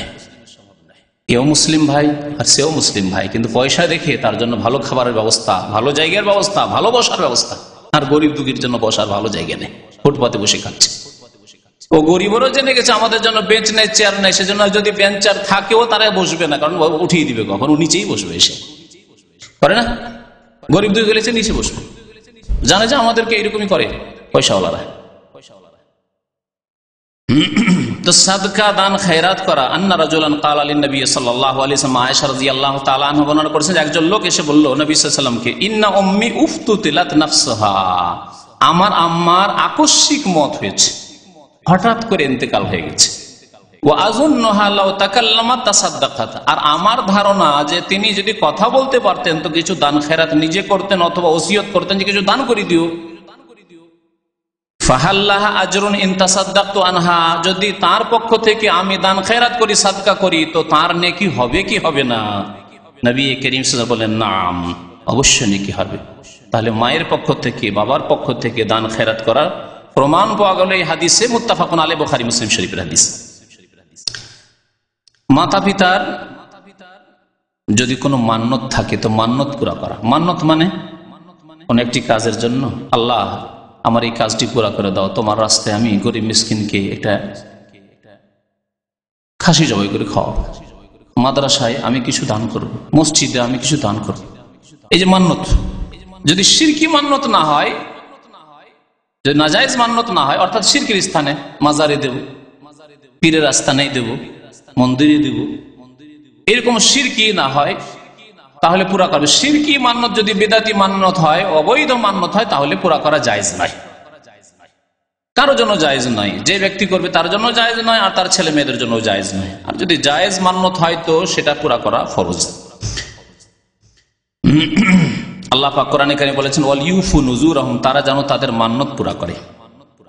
তো মান্যত পুরা করা, মাতা পিতার যদি কোনো মান্যত থেকে যায়, আল্লাহ আমার ছেলে যদি বিদেশ চলে যায়, আবার শর্ত লাগায় এক শ্রেণীর লোকেরা, এইরকম আল্লাহর সাথে শর্ত লাগাবেন, আল্লাহ আমার ছেলেকে সহি সালামতে তার কাজে বিদেশে পৌঁছে দাও, আল্লাহ আমি তোমার রাস্তায় আমি 10টি রোজা রাখবো, তোমার রাস্তায় আমি 1000 টাকা দান করব। কিন্তু শর্ত লাগাবেন, আল্লাহ আমার ছেলে ঢাকায় গিয়েছে ভিসার খোঁজে, আল্লাহ যদি ভিসা পেয়ে যায় আর যদি সৌদি আরব যেতে পারে তাহলে আমি মসজিদে 10 বস্তা সিমেন্ট দেবো, মসজিদে 2টো ফ্যান দেবো। তাহলে আল্লাহর সাথে যেন শর্ত লাগবে, আল্লাহ তুমি যদি দাও তো দেবো, না তাও দেবো না, তাই না? তুমি যদি আমার ছেলেকে সৌদি আরব পৌঁছে দাও তাহলে তোমার মসজিদে দেবো, না হলে দেবো না। এইরকম বেয়াদবি করা জায়েজ নাই। বেয়াদবি নাই। আপনি যদি আমাকে বলেন শেখ আপনাকে দাওয়াত দেবো, যদি আমাকে এবার হজে নিয়ে চলেন, তাহলে আপনার দাওয়াত আমি খাবো কি? কখনো না। ভালো করে উপলব্ধি করতে পারছি যে এটি বেয়াদবি কথা। আপনার হজ করিয়ে দিলে আপনি খাওয়াবেন। তো এই জন্য নবী করিম সাল্লাল্লাহু আলাইহি ওয়াসাল্লাম এইরকম শর্ত লাগিয়ে মান্যত করতে নিষেধ করেছেন। এইরকম মান্যত করিও না, এতে কোন রকমের পরিবর্তন হয় না, কিছুই লাভ হয় না। ইন্নামা ইউস্তাখরাজু মিনাল বাখিল, বখিলের কিছু ধন সম্পদ বের করা হয়, আর কিছু ফায়দা হয় না। তো মান্যত যদি করে তাহলে মান্যত পুরা করতে হবে মাতা পিতার। সাদ বিন উবাদা রাদিয়াল্লাহু তাআলা আনহু খাজরাজ বংশের তিনি নেতা ছিলেন, সৈয়দ ছিলেন। ইস্তাফতা রাসূলুল্লাহ সাল্লাল্লাহু আলাইহি ওয়াসাল্লাম, রাসূলুল্লাহ সাল্লাল্লাহু আলাইহি ওয়াসাল্লামকে মাসলা জিজ্ঞেস করলেন, ফতোয়া জিজ্ঞেস করলেন। বললেন কি? ফাকালা ইন্না উম্মি মাতাত ওয়া আলাইহা নাজরুন, আমার আম্মার ইন্তেকাল হয়ে গেছে আর তার কিছু মান্যত আছে। ফাকালা ইকযহি আনহা, রাসূলুল্লাহ সাল্লাল্লাহু আলাইহি ওয়াসাল্লাম বললেন যে তোমার আম্মার মান্যত তুমি পুরা করো, কাজা করো। তাহলে মৃত মাতা পিতার মান্যত পুরা করা হচ্ছে নবী করিম সাল্লাল্লাহু আলাইহি ওয়াসাল্লামের আদেশ, যা ফরজ। মুত্তাফাকুন আলাইহি, বুখারী মুসলিম শরীফের হাদিস। আব্দুল্লাহ বিন আব্বাস রাদিয়াল্লাহু তাআলা আনহু আরেকটি হাদিস বর্ণনা করেছেন যে জোহাইনা বংশের, এখন একটি বংশ আরবে আছে জোহানি লিখে, তারা মদিনার কাছাকাছি তারা বসবাস করত। জোহাইনা বংশের এক মহিলা জাআত ইলান নবী সাল্লাল্লাহু আলাইহি ওয়াসাল্লাম, নবী করিম সাল্লাল্লাহু আলাইহি ওয়াসাল্লামের দরবারে আসলেন। ফাকালাত, বলেন ইন্না উম্মি নাযারাত আন তাহুজ্জা, আমার আম্মা মান্যত করেছে সে হজ করবে, আল্লাহ তোমার জন্য একটি হজ করব। হয়তো ফরজ হজ আগে আদায় করেছে, তারপরে এটি মান্যতের হজ, সেটাও ফরজ হয়ে গেছে, কারণ সে নিজের ওপর নিজেই চাপিয়ে নিয়েছে। মান্যত করে নিলে তা ফরজ হয়ে যায় পুরা করা। বলছেন যে আমার আম্মা মান্যত করেছে হজ গা, ফালাম তাহুজ্জা হাত্তা মাতাত, কিন্তু হজ এই পুরা করার আগেই তার ইন্তেকাল হয়ে গেছে, মারা গেছে। আফা আহুজ্জ আনহা, তাহলে তার পক্ষ থেকে আমি কি এই বদল হজ করে নেব মান্যতের? কালা নাম, রাসূলুল্লাহ বলেন হ্যাঁ, তার বদল হজ কর। হুজ্জি আনহা, তার পক্ষ থেকে তুমি হজ করে নাও। আর আইতে, আচ্ছা বলো, লাউকানা আলা উম্মিকে দাইনুন, তোমার আম্মার ওপর যদি ঋণ থাকতো, কেউ পাবে তোমার আম্মার কাছে টাকা 1000-2000 টাকা পাবে, আকুনতে কাজিয়াতান, তাহলে সেই ঋণ কি তুমি পরিশোধ করতে না? ইকদুল্লাহ, আল্লাহর ঋণ তুমি পরিশোধ করো। ফাল্লাহু আহাক্কু বিল ওয়াফা, কারণ আল্লাহ পাক রব্বুল আলামিনের ঋণ পরিশোধ করা বেশি হক রাখে। মানুষ যদি কেউ টাকা পেত আর বলতো তোমার আম্মার কাছে আমি এত টাকা পাবো, তোমার আব্বার কাছে এত টাকা পাবো, তুমি পরিশোধ করতে? আরে আল্লাহ পাকের হক রয়েছে, সে মানত করেছে যে আমি হজ করবো আল্লাহ তোমার জন্য, আর সে হজ করতে পারেনি, সে হজ পুরা করো। বুখারী শরীফের হাদিস। মাতা পিতার পক্ষ থেকে মান্যত নয়, কিন্তু হজ করা। আর আমাদের দেশে অধিকাংশ মাতা পিতার অবস্থা এরকম, হজ ফরজ হয়ে গেছে কিন্তু অজ্ঞতার কারণে নিজের হজ করে না। মেয়ের বিবাহ হয়নি, ছেলেদের বিবাহ হয়নি, চাকরি শেষ হয়নি, রিটায়ার হয়নি, হারাম খেয়ে খেয়ে বেশি একটু গুনাটনা করি, তারপরে হজে যাব, বয়স এখনি হয়নি, তাই না? এগুলি সব অজ্ঞতা। একজন মানুষের কাছে বাইতুল্লাহ পর্যন্ত পৌঁছার যাতায়াত খরচের ব্যবস্থা যদি হয়ে যায়, তার উপর হজ ফরজ হয়ে গেছে, যদিও তার বয়স 15 বছর, সাবালক মাত্র হয়েছে, হজ ফরজ হয়ে গেছে। এবং হজ ফরজ হয়ে যাওয়ার পরে যথাসাধ্য তাড়াতাড়ি হজ করতে হবে, তাড়াতাড়ি হজ করতে কোনো বাধা নেই, শরীয়তে কোনো শরীয়তি বাধা নেই, দুনিয়ার আর কোনো বাধা নেই। আবু রাজিন আল উকাইদি এক সাহাবী বলছেন, আন্নাহু আতান নবী সাল্লাল্লাহু আলাইহি ওয়াসাল্লাম, নবী সাল্লাল্লাহু আলাইহি ওয়াসাল্লামের কাছে আসলেন, আসার পরে জিজ্ঞাসা করলেন, ইয়া রাসূলুল্লাহ ইন্না আবি শাইখুন কবীর, আমার পিতা অত্যন্ত বৃদ্ধ হয়ে পড়েছে, লা ইয়াস্তাতিউল হাজ্জা ওয়ালাল উমরাতা, হজও করতে পারবেন না আর উমরাও করতে পারবেন না, তওয়াফও করতে পারবেন না, সাফারও সাই করতে পারবেন না, পাথরও মারতে পারবেন না। আর একটি হাদিস আছে লা ইয়াসবুতু আলা রাহিল, সওয়ারির উপরে বসতে পারেন, উটের উপরে যে বসিয়ে দেব বসে থাকবে তাও পারবেন না, এত বৃদ্ধ হয়ে গেছে। এইরকম যদি অচল অবস্থা, তাহলে কমের পক্ষে 60-70 বছর বয়স যদি এইরকম বৃদ্ধ হয়ে যায় অথবা মৃত, এই দুই রকমের মানুষের পক্ষ থেকে বদল হজ উমরা চলতে পারে। আর যুবকদের পক্ষ থেকে, যুবতীর পক্ষ থেকে অনেক লোক এখানে জিজ্ঞাসা করতে আসে, গত ছুটি থেকে বিয়ে করে এসছে আর আসার পরে আবেগের উমরা করবে, হুজুর আমার স্ত্রী বিয়ে করে এসছে, নতুন স্ত্রীর বদল উমরা করবো আমি। এইরকম উমরা শরীয়তে নেই, এইরকম আবেগী উমরা, আবেগী ইবাদত বন্দেগী নেই। শরীয়ত সম্মত আপনার হজ উমরা হইতে হবে। দুইটি ক্ষেত্র বললাম, হয় মৃতদের পক্ষ থেকে হজ উমরা, অথবা যারা অত্যন্ত বৃদ্ধ হয়ে গেছে। কেউ কেউ বলেন আমার আব্বা আমার বৃদ্ধ হয়নি, 50 বছর 40 বছর 45 বছরই বয়স, কিন্তু তাদের কাছে টাকা পয়সা নেই, তার টাকা পয়সা নেই, হজ উমরা নেই, কিন্তু বদল চলবে না। এই মশলাও জেনে রাখেন, বদল চলবে না।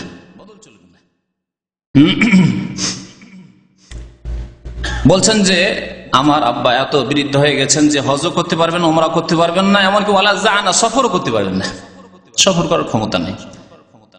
নবী করিম সাল্লাল্লাহু আলাইহি ওয়াসাল্লাম কি বলেছিলেন? হুজ্জান আবিকা ওয়া আতামির, তোমার আব্বার পক্ষ থেকে হজ এবং উমরা করে নাও।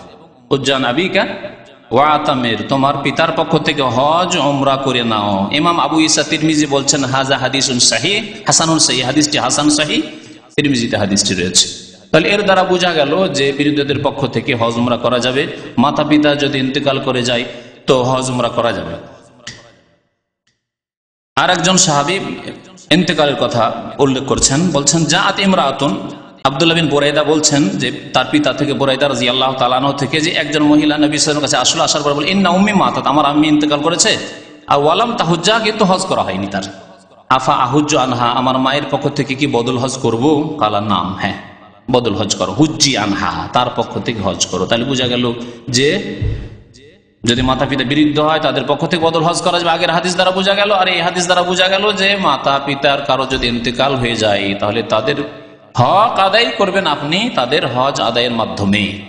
যদি ফরজ থাকে তাহলে আদায় করবেন, আর যদি ফরজ না থাকে তাহলে আদায় করলে ভালো, নফলের নেকি পাবে ইনশাআল্লাহ তাআলা। তাদের ইন্তেকালের পরে, ধরেন আব্বা আম্মা ইন্তেকাল হয়েছে, তাদের উপর ফরজ হয়নি, অভাবের কালে ইন্তেকাল হয়ে গেছে, আপনি সৌদি আরবে এসেছেন, বিদেশে থাকেন, এখন এখানে ভাবছেন আমার তো হজ হয়ে গেছে, আমি আম্মার হজ করিনি, আব্বার হজ করিনি, অথচ তাদের ফরজ ছিল না, করতে পারেন ইনশাআল্লাহ তাআলা, তারা নেকি পাবে, কারণ তাদের ইন্তেকালের পরে আপনি এই কাজগুলি করছেন। মাতা পিতার আরেকটি হক, 8 নম্বরের হক হচ্ছে তাদের ইন্তেকালের পর যে তাদের ওপর যদি রোজা বাকি থাকে তাহলে রোজাগুলি ছেলে মেয়েরা পুরা করে নিবে, কাজা করে নিবে। এই ক্ষেত্রে যদিও ওলামাদের দুটি দল রয়েছেন, এক দল বলছেন শুধু মান্নতের রোজা, ইমাম আহমদ রহমতুল্লাহ আলাইহি এবং তার অনুসারে বলছেন শুধু মান্নতের রোজা, কিন্তু অধিকাংশ আইম্মায়ে কেরাম, ইমাম আবু হানিফা, শাফি, মালিক, আহমদ রহমতুল্লাহ আলাইহিম আজমাইন, তারা বলছেন যে না, যে কোনো রোজা, মান্নতের রোজা হোক অথবা রমজান মাসের রোজা হোক, যদি কেউ ফিদিয়া না দিয়ে থাকে, রোজার পরিবর্তে যে খাবার দিয়ে দেওয়া হয় তা যদি না দিয়ে থাকে, তাহলে রোজা ছিল, রমজানের রোজা বাকি, আর আম্মার ইন্তেকাল হয়ে গেছে অথবা আব্বার ইন্তেকাল হয়ে গেছে, তাহলে সেই রোজাগুলি আত্মীয় স্বজনরা ভাগ করে পুরা করে নেবে। নবী করিম সাল্লাল্লাহু আলাইহি ওয়াসাল্লামের একটি হাদিস রয়েছে, মান মাতা ওয়া আলাইহি সিয়ামুন সামা আনহু ওয়ালিয়ুহু, কোন ব্যক্তি যদি ইন্তেকাল করে এবং আলাইহি সিয়াম, তার রোজা বাকি থেকে যায়, রমজানের 10-20টা বা 30টা রোজা থেকে গেছে, তাহলে তার আত্মীয় স্বজন, ওলি মানে যারা ওয়ারিসিন, ইন্তেকাল করে যাওয়ার পরে ধন সম্পত্তি যারা ভাগ পায়, ভাগ নেবে, তো এই ফরজটা আদায় করবে, রোজাগুলিকে ভাগ করে নেন। তাহলে ছেলেরা রোজা রাখবে, মেয়েরা রোজা রাখবে, স্ত্রী রোজা রাখবে, আরো আত্মীয় স্বজন যারা রয়েছে, ভাই ভাতিজা রয়েছে, রাখলে রাখতে পারে, সামা আনহু ওয়ালিহু, আত্মীয় স্বজনরা রোজা রেখে নেবে। আসল বিষয় আমাদের ছিল যে মাতা পিতার সেবা না করলে কি পরিণাম হবে, এই বিষয়টি আজকের উল্লেখ করেছি শুরুতে, যে এই বিষয় সম্পর্কে আলোকপাত করব, কিন্তু আনুষঙ্গিক আরো জরুরি বিষয়গুলি ছিল সে সম্পর্কে আপনাদের সামনে যে কথাগুলি উল্লেখ করলাম। আল্লাহ পাক রব্বুল আলামিন যেন আমল করার তৌফিক দান করেন, আল্লাহ পাক রব্বুল আলামিন যেন আমাদেরকে নেক আমলের তৌফিক দান করেন, আমাদেরকে সংশোধন করার আল্লাহ পাক যেন তৌফিক দান করেন। আসুন এখন শুনেন, যদি মাতা পিতার অবাধ্য হন, মাতা পিতার যদি নাফরমানি করেন, তাহলে কি পরিণাম হবে।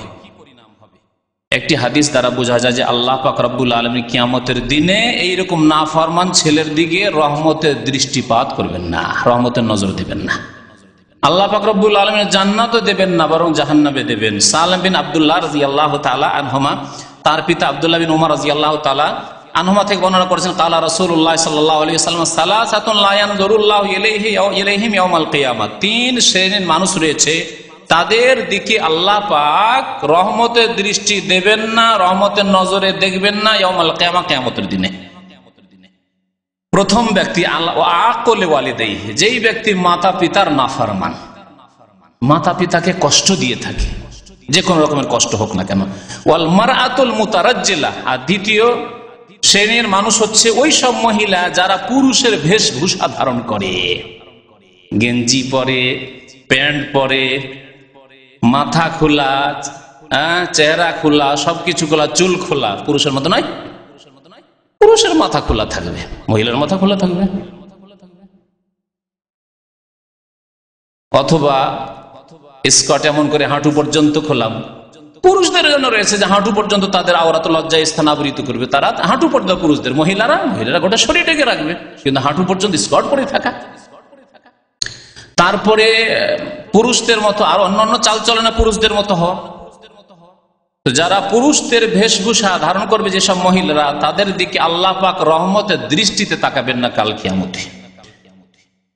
ওয়াসালাসাতুন ওয়াদাইয়ুস, তৃতীয় ব্যক্তি হচ্ছে দাইয়ুস, অর্থাৎ এমন কাপুরুষ স্বামী, যেই ব্যক্তি তার পরিবারে পাপকে সাব্যস্ত রাখে।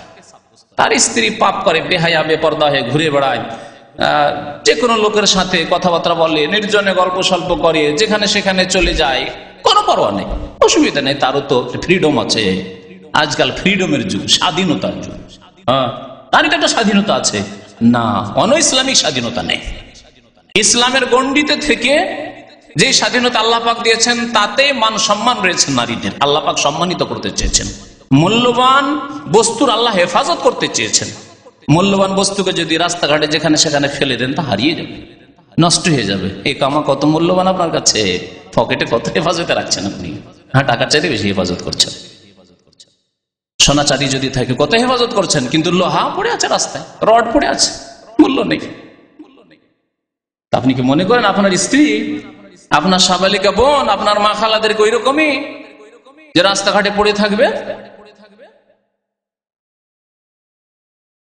তো দাইয়ুস ওকে বলা হয় যেই ব্যক্তি তার পরিবারে পাপকে সাব্যস্ত রাখে। পাপ হচ্ছে, গুনাহ হচ্ছে, কোনো পরোয়া করে না, নিষেধ করে না তাদেরকে। ওয়াসালাসাতুন লা ইয়াদখুলুনা জান্নাহ, তিন শ্রেণীর মানুষের তারা জান্নাতে যাবে না। আল আকলি ওয়ালি, প্রথম ব্যক্তি মাতা পিতার নাফরমান, মাতা পিতার অবাধ্য। ওয়াল মুদমিনু আলাল খামর, আর যারা সর্বদা মদ পান করে, মদের জন্য পাগল, মদে অভ্যস্ত। ওয়াল মান্নানু বিমা আতা, দান খায়রাত করার পরে ইহসানের কথা উল্লেখ করে, আমি তোমার জন্য কম করেছি নাকি? সারা জিন্দেগি তোমার উপকার করলাম, যখন তুমি চেয়েছো তখনই তোমাকে দিলাম, আর তোমার চোখে একটু লজ্জা নেই। দুইবার তিনবার আপনি ধার খরচ কাউকে দিয়েছেন, আর একবার চেয়েছেন পেলেন না, চট করে বলে ফেললেন। ছোট ভাইরাকে মানুষ করেছেন, আর হতে তাদের পক্ষ থেকে সামান্য একটু কষ্ট পেয়েছেন, চট করে বলে ফেললেন, সারা জীবন মানুষ করলাম, আজকে বড়লোক হয়ে গেছিস। না, বলবেন না, কষ্ট দিলে ভিতরে রাখেন এবং মাফ করার অভ্যস্ত হন। বলিয়েন না, বললে আপনার নেকি নষ্ট হয়ে যাবে। যেসব ইহসান করেছে সেসব নেকি নষ্ট করিয়েন না। আল্লাহ পাক কোরআনে কারিমে এই বিষয়টি সম্পর্কে সতর্ক করেছে, লা তুবতিলু সাদাকাত বিল মান্নি ওয়াল আযা, তোমরা তোমাদের সাদকা দান খায়রাতকে তোমরা ইহসানের কথা উল্লেখ করে, যে আমি তোমার বড় অবদান রাখিয়ে আমি তোমাকে এই করলাম সেই করলাম, এসব বলে তোমাদের সাদকাগুলিকে নষ্ট করিও না, নেকিকে সাদকার ধ্বংস করিও না। ওয়াল আযাও, কষ্ট দিয়ে। আজকে বড় হয়ে গেছো, আজকে বেশ শিক্ষিত হয়ে গেছো, আজকে অহংকারী হয়ে গেছো, একদিন কি ছিলে, ভুলে গেছো ওই যুগ, এসব কথা বলবেন না, আল্লাহ নিষেধ করেছে। যারা মাতা পিতার অবাধ্য, তাদের আল্লাহ ফরজও কবুল করেন না, নফলও কবুল করেন না। সুবহানাল্লাহ, কত ভয়ঙ্কর কথা। আল্লাহ ফরজও কবুল করেন না, নফলও কবুল করেন না। হাদিসটি হাসান এই মর্মে রয়েছে। আবু উমর রাদিয়াল্লাহু তাআলা বর্ণনা করেছেন, ক্বালা রাসূলুল্লাহ সাল্লাল্লাহু আলাইহি ওয়াসাল্লাম সালাসাতুন লা ইয়াকবালুল্লাহু আযজা ওয়া জাল্লা মিনহুম সারফান ওয়ালা আদলা। তিন প্রকারের মানুষ আছে, তাদের আল্লাহ ফরজও কবুল করেন না, নফলও কবুল করেন না। কোন এক ব্যক্তি হচ্ছে মাতা পিতার অবাধ্য, দ্বিতীয় হচ্ছে মান্নান, যে ব্যক্তি মানুষের উপকার করে, উপকারের কথা উল্লেখ করে, কষ্ট দেয় বলে, লজ্জা দেয়, ওয়া মুকাজ্জিবুন বিকদর, এবং যেই ব্যক্তি তকদিরকে অস্বীকার করে, ভাগ্যকে অস্বীকার করে। রাওয়াহু ইবনে আবি আসিম ফি কিতাবিস সুন্নাহ, আস-সুন্নাহ কিতাবে ইমাম ইবনে আবি আসিম রহমতুল্লাহ আলাইহি উল্লেখ করেছেন, এবং তাবরানীতে হাদিসটি রয়েছে, আল্লামা আলবানী রহমতুল্লাহ হাদিসটিকে হাসান বলেছেন। মাতা পিতার অবাধ্যের উপর আল্লাহর লানত রয়েছে। লান আল্লাহু মান লানা ওয়ালিদাইহি, প্রসিদ্ধ হাদিস রয়েছে মুসলিম শরীফে। আলী রাদিয়াল্লাহু তাআলা আনহুকে নবী করিম সাল্লাল্লাহু আলাইহি সাল্লাম হাদিসটি বর্ণনা করেছিলেন, চারটি কথা উল্লেখ করেছেন। তার একটি ছিল লান আল্লাহু মান লানা ওয়ালিদাইহি, যেই ব্যক্তি মাতা পিতাকে কষ্ট দেবে, মানসিক কষ্ট, দৈহিক কষ্ট, অথবা মাতা পিতাকে গালি দিল, মাতা পিতাকে অসন্তুষ্ট করলো, আল্লাহ পাকের তাদের লানত হবে, অভিশাপ হবে, আল্লাহর রহমত থেকে বঞ্চিত হবে।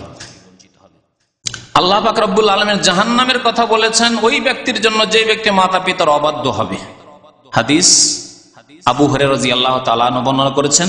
হাদিসটি একটু বড় হাদিস রয়েছে, শুধু একটি অংশ বলছি। তিন শ্রেণীর মানুষের কথা নবী করিম সাল্লাল্লাহু আলাইহি ওয়াসাল্লাম বলেছেন। একদিন নবী করিম সাল্লাল্লাহু আলাইহি ওয়াসাল্লাম মেম্বারে উঠলেন, আর ওঠার পরে আমিন আমিন আমিন বললেন। তিনটি মেম্বারের সিঁড়ি, আর তিন সিঁড়িতে তিনবার করে আমিন বললেন। সাহাবারা জিজ্ঞাসা, ইয়া রাসূলুল্লাহ, আপনি তো মেম্বারে চড়েন প্রতি সপ্তাহে জুমার খুতবায়, অন্যান্য আলোচনাতে খুতবাতেও নবী করিম সাল্লাল্লাহু আলাইহি ওয়াসাল্লাম মেম্বারে উঠতেন, কিন্তু এই আমিন আমিন বলতেন না, আজকে কেন এরকম বললেন?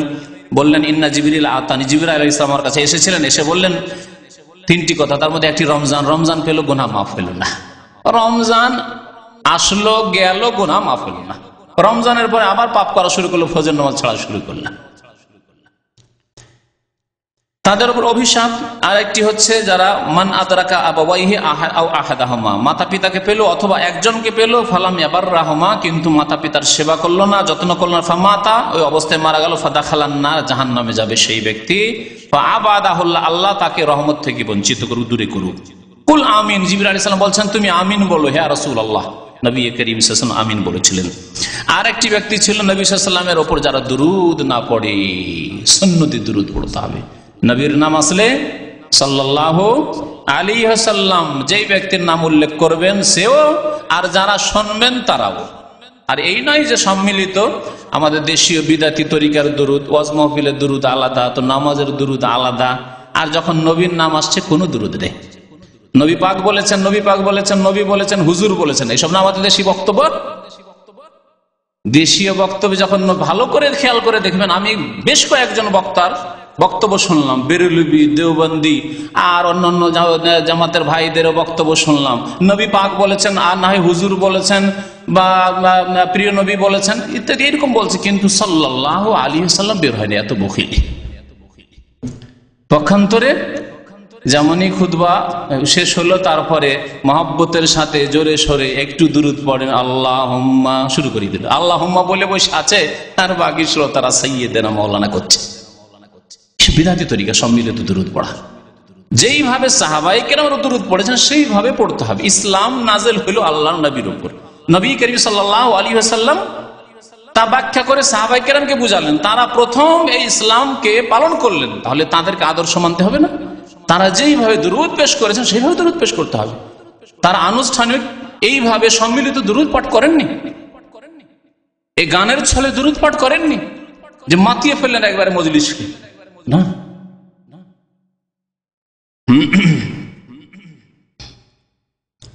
হাদিসটির সনদ হচ্ছে হাসান।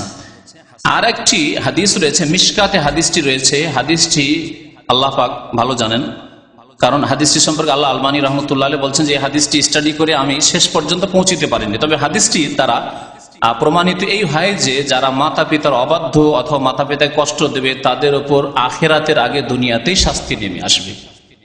এই হাদিস তো আছে, এই হাদিসের সাথে বাস্তবের প্রমাণ করে।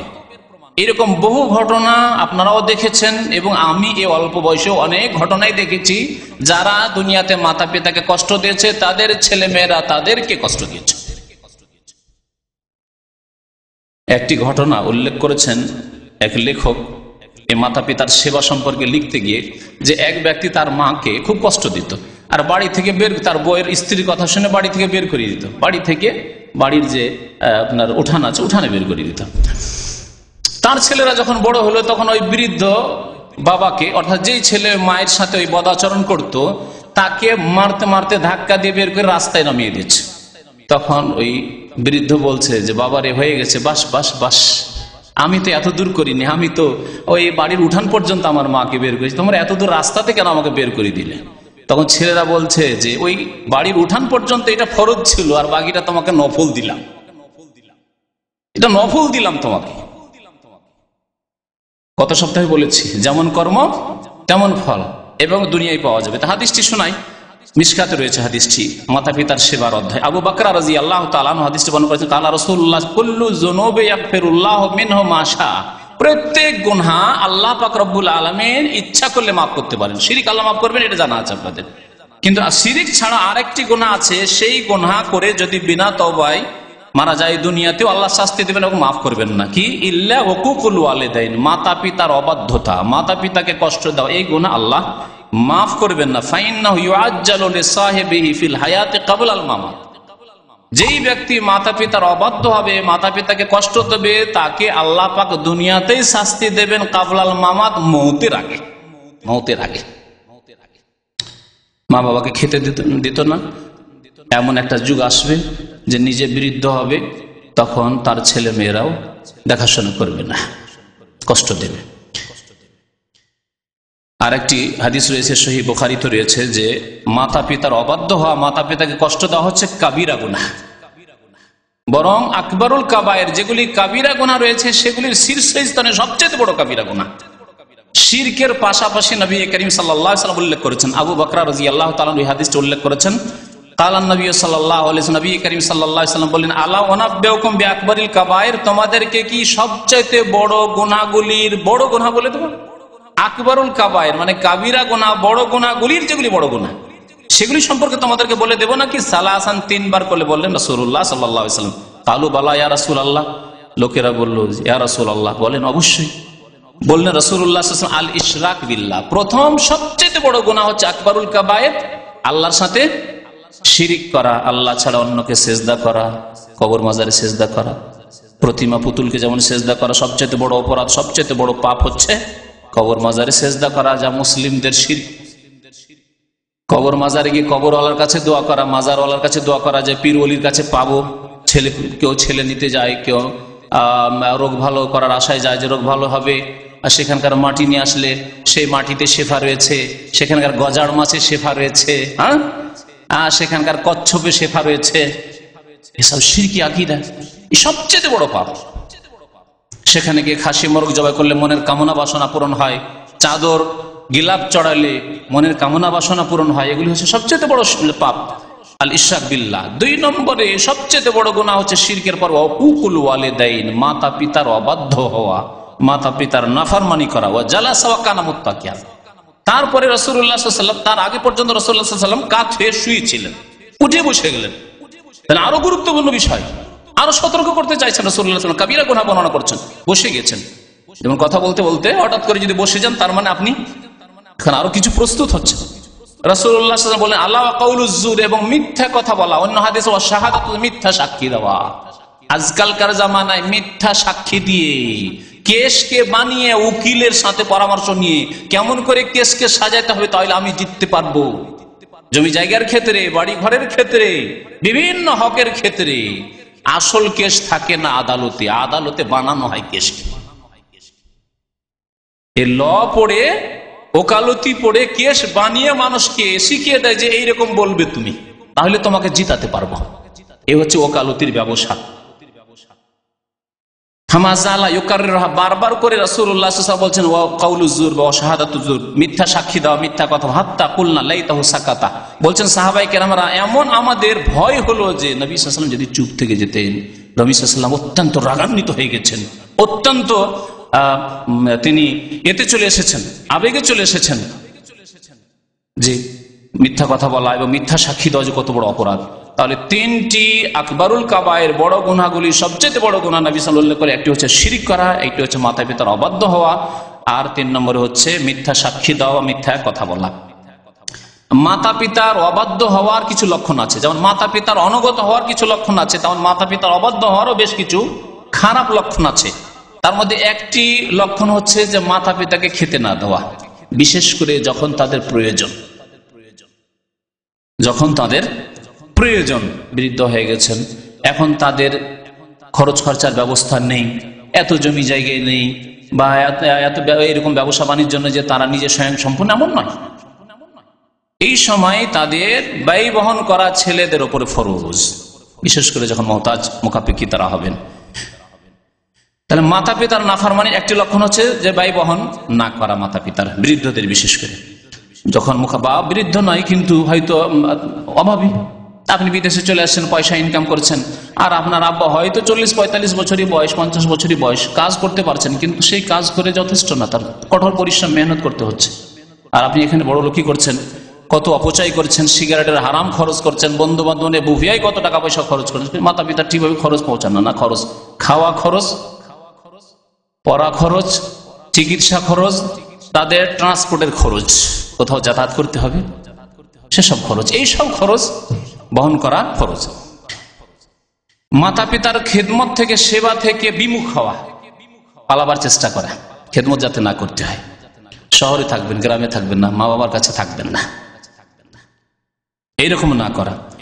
মাতা পিতাকে কথার দ্বারা বা কাজের দ্বারা, কোনো খারাপ আচরণের দ্বারা অথবা খারাপ কথার দ্বারা তাদেরকে কাঁদিয়ে দেওয়া, আজকাল অনেক ছেলেরা করে, অনেক মেয়েরা এমন আচরণ করলো যে মা কান্না করছে তার ছেলের খারাপ কথা শুনে, খারাপ আচরণে, আব্বা কান্না করছে তার বদ আচরণে। এগুলি হচ্ছে মাতা পিতার অবাধ্য হওয়ার লক্ষণ। মাতা পিতার অবাধ্য হওয়ার লক্ষণ হচ্ছে তাদের সাথে খারাপ কথা বলা, উচ্চস্বরে কথা বলা, ধমক দিয়ে কথা বলা ইত্যাদি। মাতা পিতার সাথে খারাপ আচরণ, অবাধ্য হওয়ার একটি লক্ষণ হচ্ছে তাদের চোখে চোখ দিয়ে দেখা, যেটা আজকালকার ছেলেরা করে। এক জামানা ছিল মাতা পিতা তো দূরের কথা, আমরা কোনো ওস্তাদের সামনে চোখ দিয়ে কথা বলিনি। মাদ্রাসার ওস্তাদ হোক আর স্কুলের, প্রাইমারি স্কুলে হোক, মাধ্যমিক স্কুলের, এমনকি হিন্দু শিক্ষক হইলেও চোখে চোখ দিয়ে কথা বলবো স্যারের সামনে, এইরকম বিয়াদবি আমাদের ছিল না আমাদের যুগ, আজকে থেকে 30 বছর আগে, 25 বছর আগে। আজকালকার জামানায় চোখে চোখ দিয়ে শিক্ষকের সাথে কথা বলা, ওস্তাদের সাথে কথা বলা, মাদ্রাসায় পর্যন্ত, আর বাবা মায়ের সাথে চোখে চোখ দিয়ে কথা বলা। একটু কিছু যদি ধমক দেয় বাবা মা, বা যদি অসন্তুষ্টি প্রকাশ করে, চোখে চোখ দিয়ে কথা বলা, রেগে উঠা। তাহলে চোখে চোখ দিয়ে মা বাবার সাথে কথা বলা, এটি হচ্ছে বড় বেয়াদবি, অবাধ্যতার লক্ষণ। খবরদার এইরকম চরিত্র যেন না থাকে, আর কারো যদি থাকে তো আল্লাহর হস্তে সংশোধন করে নেবেন। মাতা পিতার অনুমতি ছাড়া কাজ করবেন না, অনুমতি নেওয়ার চেষ্টা করবেন, বিশেষ করে যেসব কাজে অনুমতি নিতে হয়। তবে যেসব কাজে অনুমতি নেই সেসব কাজে আবার অনুমতি নেই। যেমন আমাদের দেশে একটি অজ্ঞতা আছে যে যারা প্রবাসী এখানে থাকে তাদেরকে বলে, আমাকে বলেছিল এক জাহিল লোক গ্রামের, যখন প্রথমবার হজ করে গেলাম তো বলছে যে তুমি তো হজ করে আসলে মুরব্বী, তো আর আমি যুবক তখন। মুরব্বী বলছে তুমি হজ করে আসলে তোমার আব্বার কাছে পরামর্শ নিয়েছো, অনুমতি নিয়েছো? তখনকার টেলিফোনের যুগ ছিল না, চিঠিপত্রের যুগ। তারপরে এই ক্ষেত্রে হজ আল্লাহ পাক আমার ফরজ করেছে, এর অনুমতি লাগবে না। নামাজ ফরজ করেছেন, অনুমতি লাগবে না। রোজা আল্লাহ ফরজ করেছেন, সাবালকের অনুমতি লাগবে না। জাকাত আল্লাহ ফরজ করেছেন আমার পয়সায়, আব্বা আমার অনুমতি লাগবে না। আব্বা জাকাত দিব কি? আব্বা বৈশাখ জ্যৈষ্ঠ মাসের রোজা, দিন বড় রোজা রাখবো কি? আম্মা রোজা রাখবো কি? অনুমতি লাগবে? লাগবে না। হজেরও এইরকমই অনুমতি লাগবে না। হ্যাঁ, তবে জেহাদ হিসাবে আল্লাহ রাস্তায় জেহাদে গেলে অনুমতি লাগবে। কারণ হতে পারে যে আপনার উপার্জন দিয়ে আপনার আব্বা আম্মা চলছে, আপনি যদি জেহাদে চলে যান তাদের কে দেখাশোনা করবে? তাদের ব্যয় বহন কে করবে? তাদের খরচ কে পাঠাবে? আপনি এখানে আয় উপার্জন করছেন, আপনি দেশে চলে যাবেন, পরামর্শ নেন। কারণ এখানকার আয় উপার্জন যদি বন্ধ হয়ে যায় তাহলে আব্বা আম্মার কষ্ট হবে। দেশে গিয়ে হয়তো নিজের পেট চালাতে মুশকিল হয়ে যাবে, আব্বা আম্মাকে কি দেবে? এসব ক্ষেত্রে অনুমতি, যেসব ক্ষেত্রে অনুমতির প্রয়োজন রয়েছে শরীয়তে সেসব ক্ষেত্রে অনুমতি, কিন্তু ফরজ আদায় করার জন্য কোনো অনুমতি দরকার নেই। হারাম থেকে বেঁচে থাকার জন্য অনুমতি দরকার নেই। আপনার ঘরে কোনো হারাম ঢোল বাজনা ছিল, খারাপ কিছু ছিল, গান বাজনার জিনিস ছিল, এইরকমই তাস ছিল, পয়সা, এগুলি পয়সা লেগেছে, যেগুলি দ্বারা গুনাহ হচ্ছে, আপনার ভাইয়েরা গুনাহ করছে, সেটাকে আপনি সরিয়ে দেবেন, অনুমতি দিতে হবে। বাড়িতে গুনাহ হইতে দেব না সেজন্য অনুমতি নিত না, অনুমতি নিতে হবে না, গুনাহকে বাড়ি থেকে সরাইতে হবে। এইরকম মাতা পিতা যখন কথা বলে মনোযোগ সহকারে না শোনা, অন্যমনস্কতা, আম্মা আব্বা কোনো হুকুম করেছে আর আপনি নিজের কাজে ব্যস্ত আছেন, কম্পিউটার নিয়ে ব্যস্ত আছেন, আব্বা আমার হুকুম হচ্ছে তো খেয়ালই করছেন না, অর্ধেক শুনছেন, হুঁ করছেন, কথাই শুনছেন কি বললেন না। মনোযোগ দিয়ে কথা শোনা, যদি কেউ মনোযোগ দিয়ে না শোনে তাহলে যেন সে মাতা পিতার অবাধ্য হয়। এইরকমই শিক্ষিত লোকেরা যদি বাবা মা অশিক্ষিত হয় তাহলে অনেক সময় পরিচয় দিতে লজ্জা বোধ করে, এটি হচ্ছে মাতা পিতার নাফরমানি, মাতা পিতার অবাধ্য হওয়া এবং গুনহার কাজ।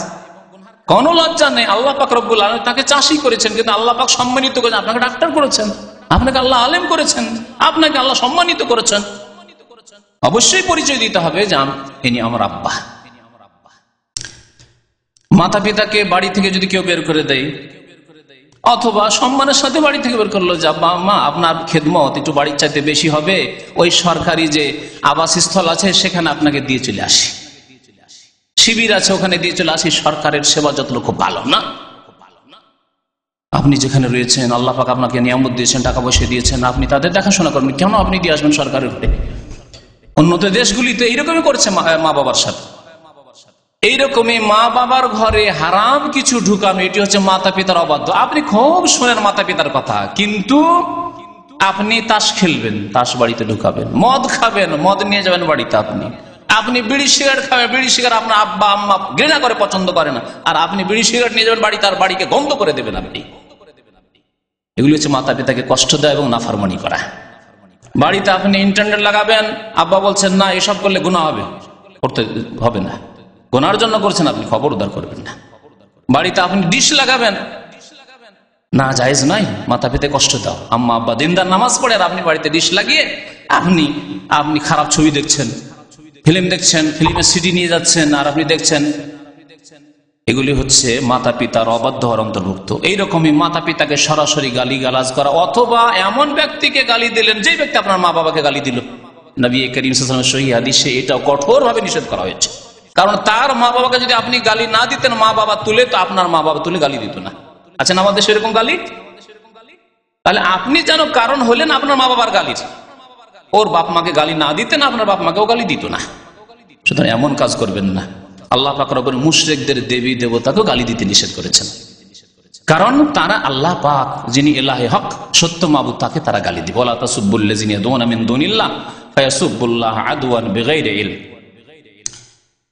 মাতা পিতার গীবত করাই হচ্ছে মাতা পিতার নাফরমানি করা। আপনি মাতা পিতার সব সেবা করছেন, কিন্তু দোষগুলিকে আপনার বন্ধু মহলে তুলে ধরছেন না, বন্ধুর সামনে মান সম্মান। ওই বন্ধু যখন আপনার বাড়ি যাবে দেখবে ও এর আব্বা মুসল্লি, নামাজ পড়ে, কিন্তু চরিত্র ভালো না, শুনেছি আমার বন্ধুর কাছে। মান সম্মান নষ্ট করে ফেলেছেন আপনার আব্বা আম্মা। ওর মা ওর বউয়ের সাথে ঝগড়া করে, জেনে নিয়েছে আপনার বাড়ির খবর, কেন জানাবেন? আপনি লুকিয়ে রাখেন এসব আইব, এসব দোষ ত্রুটি লুকিয়ে রাখেন এবং তাদের হিদায়াতের জন্য আল্লাহ পাকের কাছে দোয়া করেন। এইরকম মাতা পিতার অবাধ্য হওয়ার একটি লক্ষণ হচ্ছে মাতা পিতার আনুগত্যের ওপর স্ত্রীর আনুগত্যকে প্রাধান্য দেওয়া। মা বাবা একরকম বলছে আর স্ত্রী আর একরকম বলছে, স্ত্রীর কথা শোনা, স্ত্রীর কথা শুনে নাচা আমাদের দেশে আজকাল খুব শুরু হয়েছে। আজকালকার জামানা, আগের জামানায় বেশি বাড়াবাড়ি ছিল। আবার মা বাবার কথা শুনে স্ত্রীকে একেবারে দমন করে রাখো, মুখ খুলতে দেওয়া হবে না। 5 ভাই 7 ভাই যা আছে সব কাজ করো, তুমি সারা দিন মেহনত করো, মা বলছে বাবা বলছে করো, তুমি একবার চেপে রাখতো। আর এখন পুরো উল্টো হয়ে গেছে, উল্টো হয়ে গেছে। স্ত্রীর কথা শুনেন না, স্ত্রী বলছে তোমার মা ভালো নাই, ভালো নাই, সিদ্ধান্ত হয়ে গেছে, তোমার বাবা ভালো নাই, বাবা ভালো নাই। যাচাই বাছাই করবে, তদন্ত করে দেখবে, তারপরে সমন্বয় করার চেষ্টা করতে হবে। এই ক্ষেত্রে একদিকে ঝুঁকে যেন না। আমি বলছি না যে একেবারে আপনার স্ত্রীকে উপেক্ষা করবেন, এটাও বলছি না যে আপনার আব্বা আম্মাকে উপেক্ষা করবেন। দুইয়ের মাঝে সমন্বয় করার চেষ্টা করবেন, স্ত্রীকে বুঝাবেন, আবার এইদিকে আব্বা আম্মাকে বুঝাবেন। আব্বা আম্মা যখন কমপ্লেন অভিযোগ করবে যে তোমার স্ত্রী ভালো না, তখন মা বাবাকে বুঝাবেন। যদি আপনার মেয়ে হইতো, মা আপনার মেয়ে তো অপরের ঘরে আছে, তার যদি এসব দোষ ত্রুটি হইতো তাহলে আপনি কি নজরে দেখতেন? তার সম্পর্কে যদি এরকম কমপ্লেন করে তার শ্বশুর শাশুড়ি, তখন আপনাকে কষ্ট লাগবে। ওই রকমই আপনার এই যে বৌমা আছে, তারও তো মা বাবা আছে, তারা শুনলে এসব কষ্ট হবে যে শাশুড়ির সাথে মিল নেই, তাদের মানে পারিবারিক কলহ বিবাদ, তাদের মধ্যে দ্বন্দ্ব চলছে, সব শুনলে কষ্ট হবে। এইভাবে এইদিকে বুঝাবেন, আবার এইদিকে স্ত্রীকে বুঝাবেন যে দেখো আম্মা আব্বার খেদমত করো, কদিন আছে হয়তো জানি না কদিন আছে, তাদের খেদমত করে তুমি জান্নাত না আমি জান্নাত নি। এইভাবে বুঝাবার চেষ্টা, দুই দিকে সমন্বয় করার চেষ্টা করবেন, একেও বুঝাবেন ওকেও বুঝাবেন। আর এইভাবে একটি পরিবার সুষ্ঠুভাবে শান্তির সাথে বসবাস করতে পারে। আল্লাহ পাক যেন তৌফিক দান করেন। একটি কথা বলে শেষ করছি, তা হচ্ছে যে মাতা পিতার অবাধ্য হওয়ার একটি গুরুত্বপূর্ণ লক্ষণ হচ্ছে যে মাতা পিতা মরে যাক এই আকাঙ্ক্ষা করা, বা মাতা পিতা দূরে সরে যাক, বা আমি তাদের থেকে সরে যাই। কোন একটা চাকরি হলে এখান থেকে সরে যাব, আর থাকবো না এখানে, গ্রামের বাড়িতে থাকবো না, মা বাবার কাছে থাকবো না। বা একটা ব্যবসা বাণিজ্য যদি লেগে যেতে পারি, কিছু টাকা পয়সা হয়ে যায়, তাহলে টাউনে চলে যাবো, আর মা বাবার কাছে থাকবো না। সরে যাওয়ার চেষ্টা করা এবং এই আকাঙ্ক্ষা করা যে যাতে করে আম্মা আব্বা সরে যাক, অথবা আমি যাতে করে সরে যেতে পারি তাদের থেকে। এটি কেন হয়? তিন ক্ষেত্রে হয়। মা বাবা মরে যাক অথবা সরে যাক, বা তাদের থেকে আমরা সরে যেতে পারি, আরাম পেয়ে যাব মা বাবা থেকে সরে গেলে, এই তিনটি ক্ষেত্রে হয়। একটি ক্ষেত্র হচ্ছে মা বাবা হয়তো বেশি ধনী, পয়সাওয়ালা, কিন্তু পয়সাগুলি সব মা বাবার কাছে, তাদের কাছে চাইতে হয়, অনেক সময় দেই না। বড় বড় গৃহস্থ যারা আছে, বড় বড় ব্যবসায়ী যারা আছে, ছেলে মেয়েদেরকে টাকা পয়সা দিতে চায়, সব টাকা পয়সা ওই বুড়া রাখবে আর ওই বুড়ি রাখবে, তাই না? তখন এরা দেখে যে এত অঢেল পয়সা আর আমাদেরকে নিজের খরচ চলাফেরার জন্য দিতে চায় না, তাহলে এরা মরলেই তো এগুলি ভাগ বন্টন করতে পারবো, তাই না? তখন এই আকাঙ্ক্ষা করে যে পয়সাওয়ালা বাপ মরে যেত, মা মরে যেত, সবগুলি আমরা ভাগ করতাম। এটি সবচেয়ে বড় মা বাবার নাফরমানির লক্ষণ। দুই নম্বর, মা বাবা যদি গরিব হয়, এই গরিব মা বাবাকে পুষে লাভ কি? কি লাভ আছে? আখেরাতের দিকে লক্ষ্য নেই, আখেরাতের উপর দৃষ্টি নেই, নজর নেই। আল্লাহ পাক কি রেখেছেন? দুনিয়ায় আল্লাহ রেখেছেন, আখেরাতে রেখেছেন মা বাবার খেদমত করে না। এই গরিব মাতা পিতা অভাবী, এদের রেখে লাভ কি? মরে গেলে তো ভালো ছিল। এদের একটা পয়সাও নেই, জমি জায়গা নেই, কিছু নেই। এদের প্রত্যেকটি চিকিৎসা খরচ আমাকে দিতে হয়, এদের খাওয়া দাওয়া খরচ চালাইতে হয়, এদের কাপড় চোপড় চালাইতে হয়, আবার ওই তাদের নাতিরা আসে তাদের খরচ খরচা চালাতে হয়, তার মেয়েরা আসে তার খরচ চালাইতে হয়। এরা মরে গেলেই তো একটু আরাম পেয়ে। এইটি হচ্ছে সবচেয়ে বড় নাফরমানি মাতা পিতার, যা আজকাল অনেকের মধ্যে রয়েছে। আর একটি ক্ষেত্র আছে, মা বাবা যদি আবার আদব কায়দা দেওয়ার ক্ষেত্রে, ভালো শিক্ষা দেওয়ার ক্ষেত্রে শক্ত হয়, মা বাবা যদি আবার লেজি হয়, ছেলেদের কথা শুনে বাবা কি চাও, যেটা চাও সেটাই করো, তুমি যেটা চাও সেটাই করো, যা ইচ্ছা তাই করো, তাহলে খুব খুশি। আমার আম্মা আব্বা খুব ভালো, আমি ফিল্ম দেখি কিছুই বলেন না, আমি সিগারেট খাই কিছুই বলেন না, আমি সারা রাত যাই না কোথায় যে থাকি লম্পটি করি কিছুই বলেন না, খুব খুশি। ফাঁসেক লোকেরা এরকম মা বাবা পেলে খুব খুশি।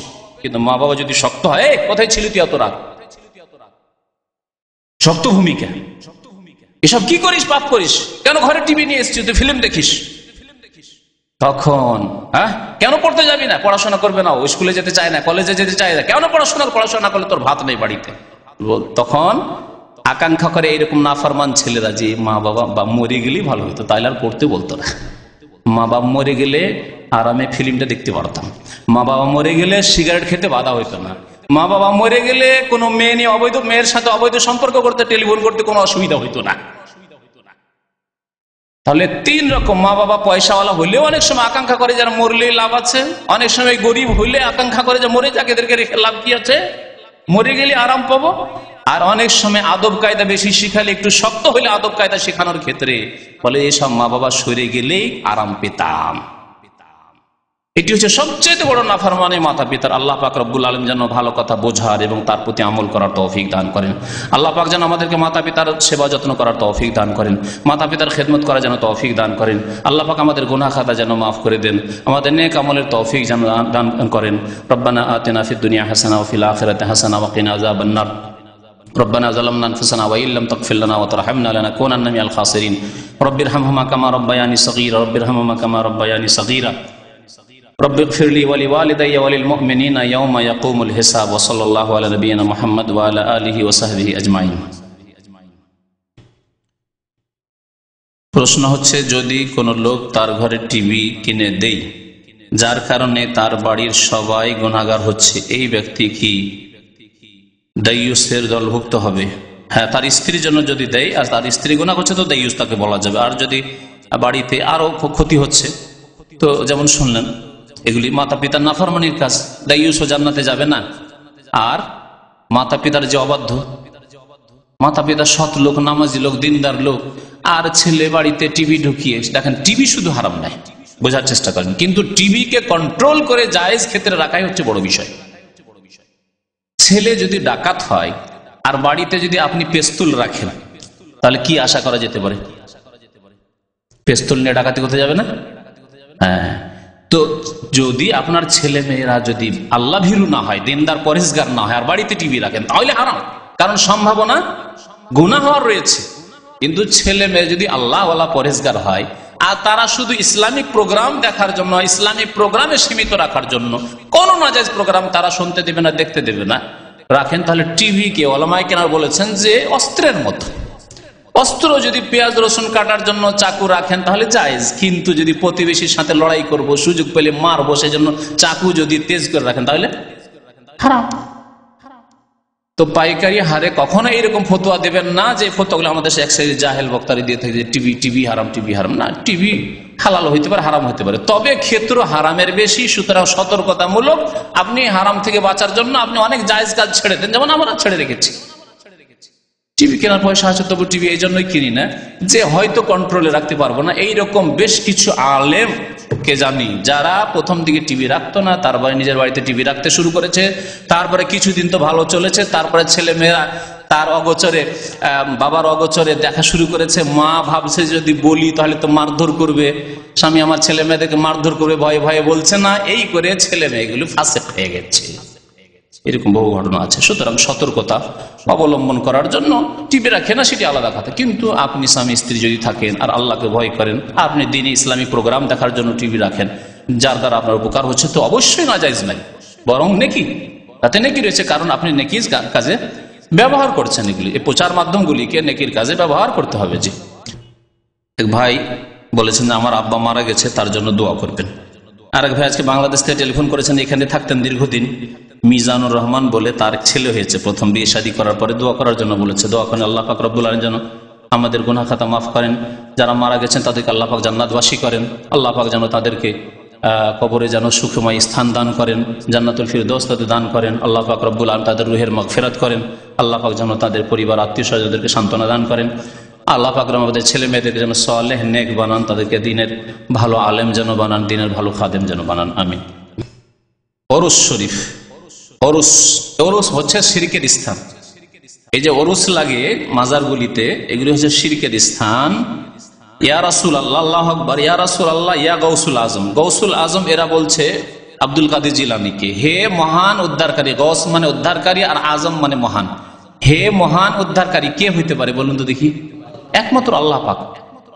রাসূলুল্লাহ সাল্লাল্লাহু আলাইহি ওয়াসাল্লামকে গৌসুল আজম বলা যায় না, তাহলে আব্দুল কাদের জিলানী গৌসুল আজম কি করে হলো? কিন্তু ভারতের একটি ধর্ম রয়েছে যে বেরেলভি ধর্ম, যেই ধর্মের অনুসারী হচ্ছে আটরসিরা, মাইজভান্ডারীরা, ফুলতুলিরা, শস্যিনারা, এসব হচ্ছে বাংলাদেশের যে মোটামুটি আরো বেশ কিছু রয়েছে, বহু তরিকা রয়েছে। বাংলাদেশে আবার সবচেয়ে বেশি তরিকা রয়েছে। ভারতে পয়দা হয়েছে, কিন্তু আমদানি করেছে সবচেয়ে বেশি, কাস্টমার বেশি বাংলাদেশের। এসব বাতিল ধর্ম, কবর মাজার পূজার ধর্ম তৈরি হয়েছে ইরান থেকে ভারতের মধ্যে। কিন্তু এই বাংলার জমিনটা যেহেতু বেশি সচ্ছল ছিল মুসলিম আমলে, মোগল আমলে, সেজন্য তারা বেশি আমদানি করতে পেরেছে।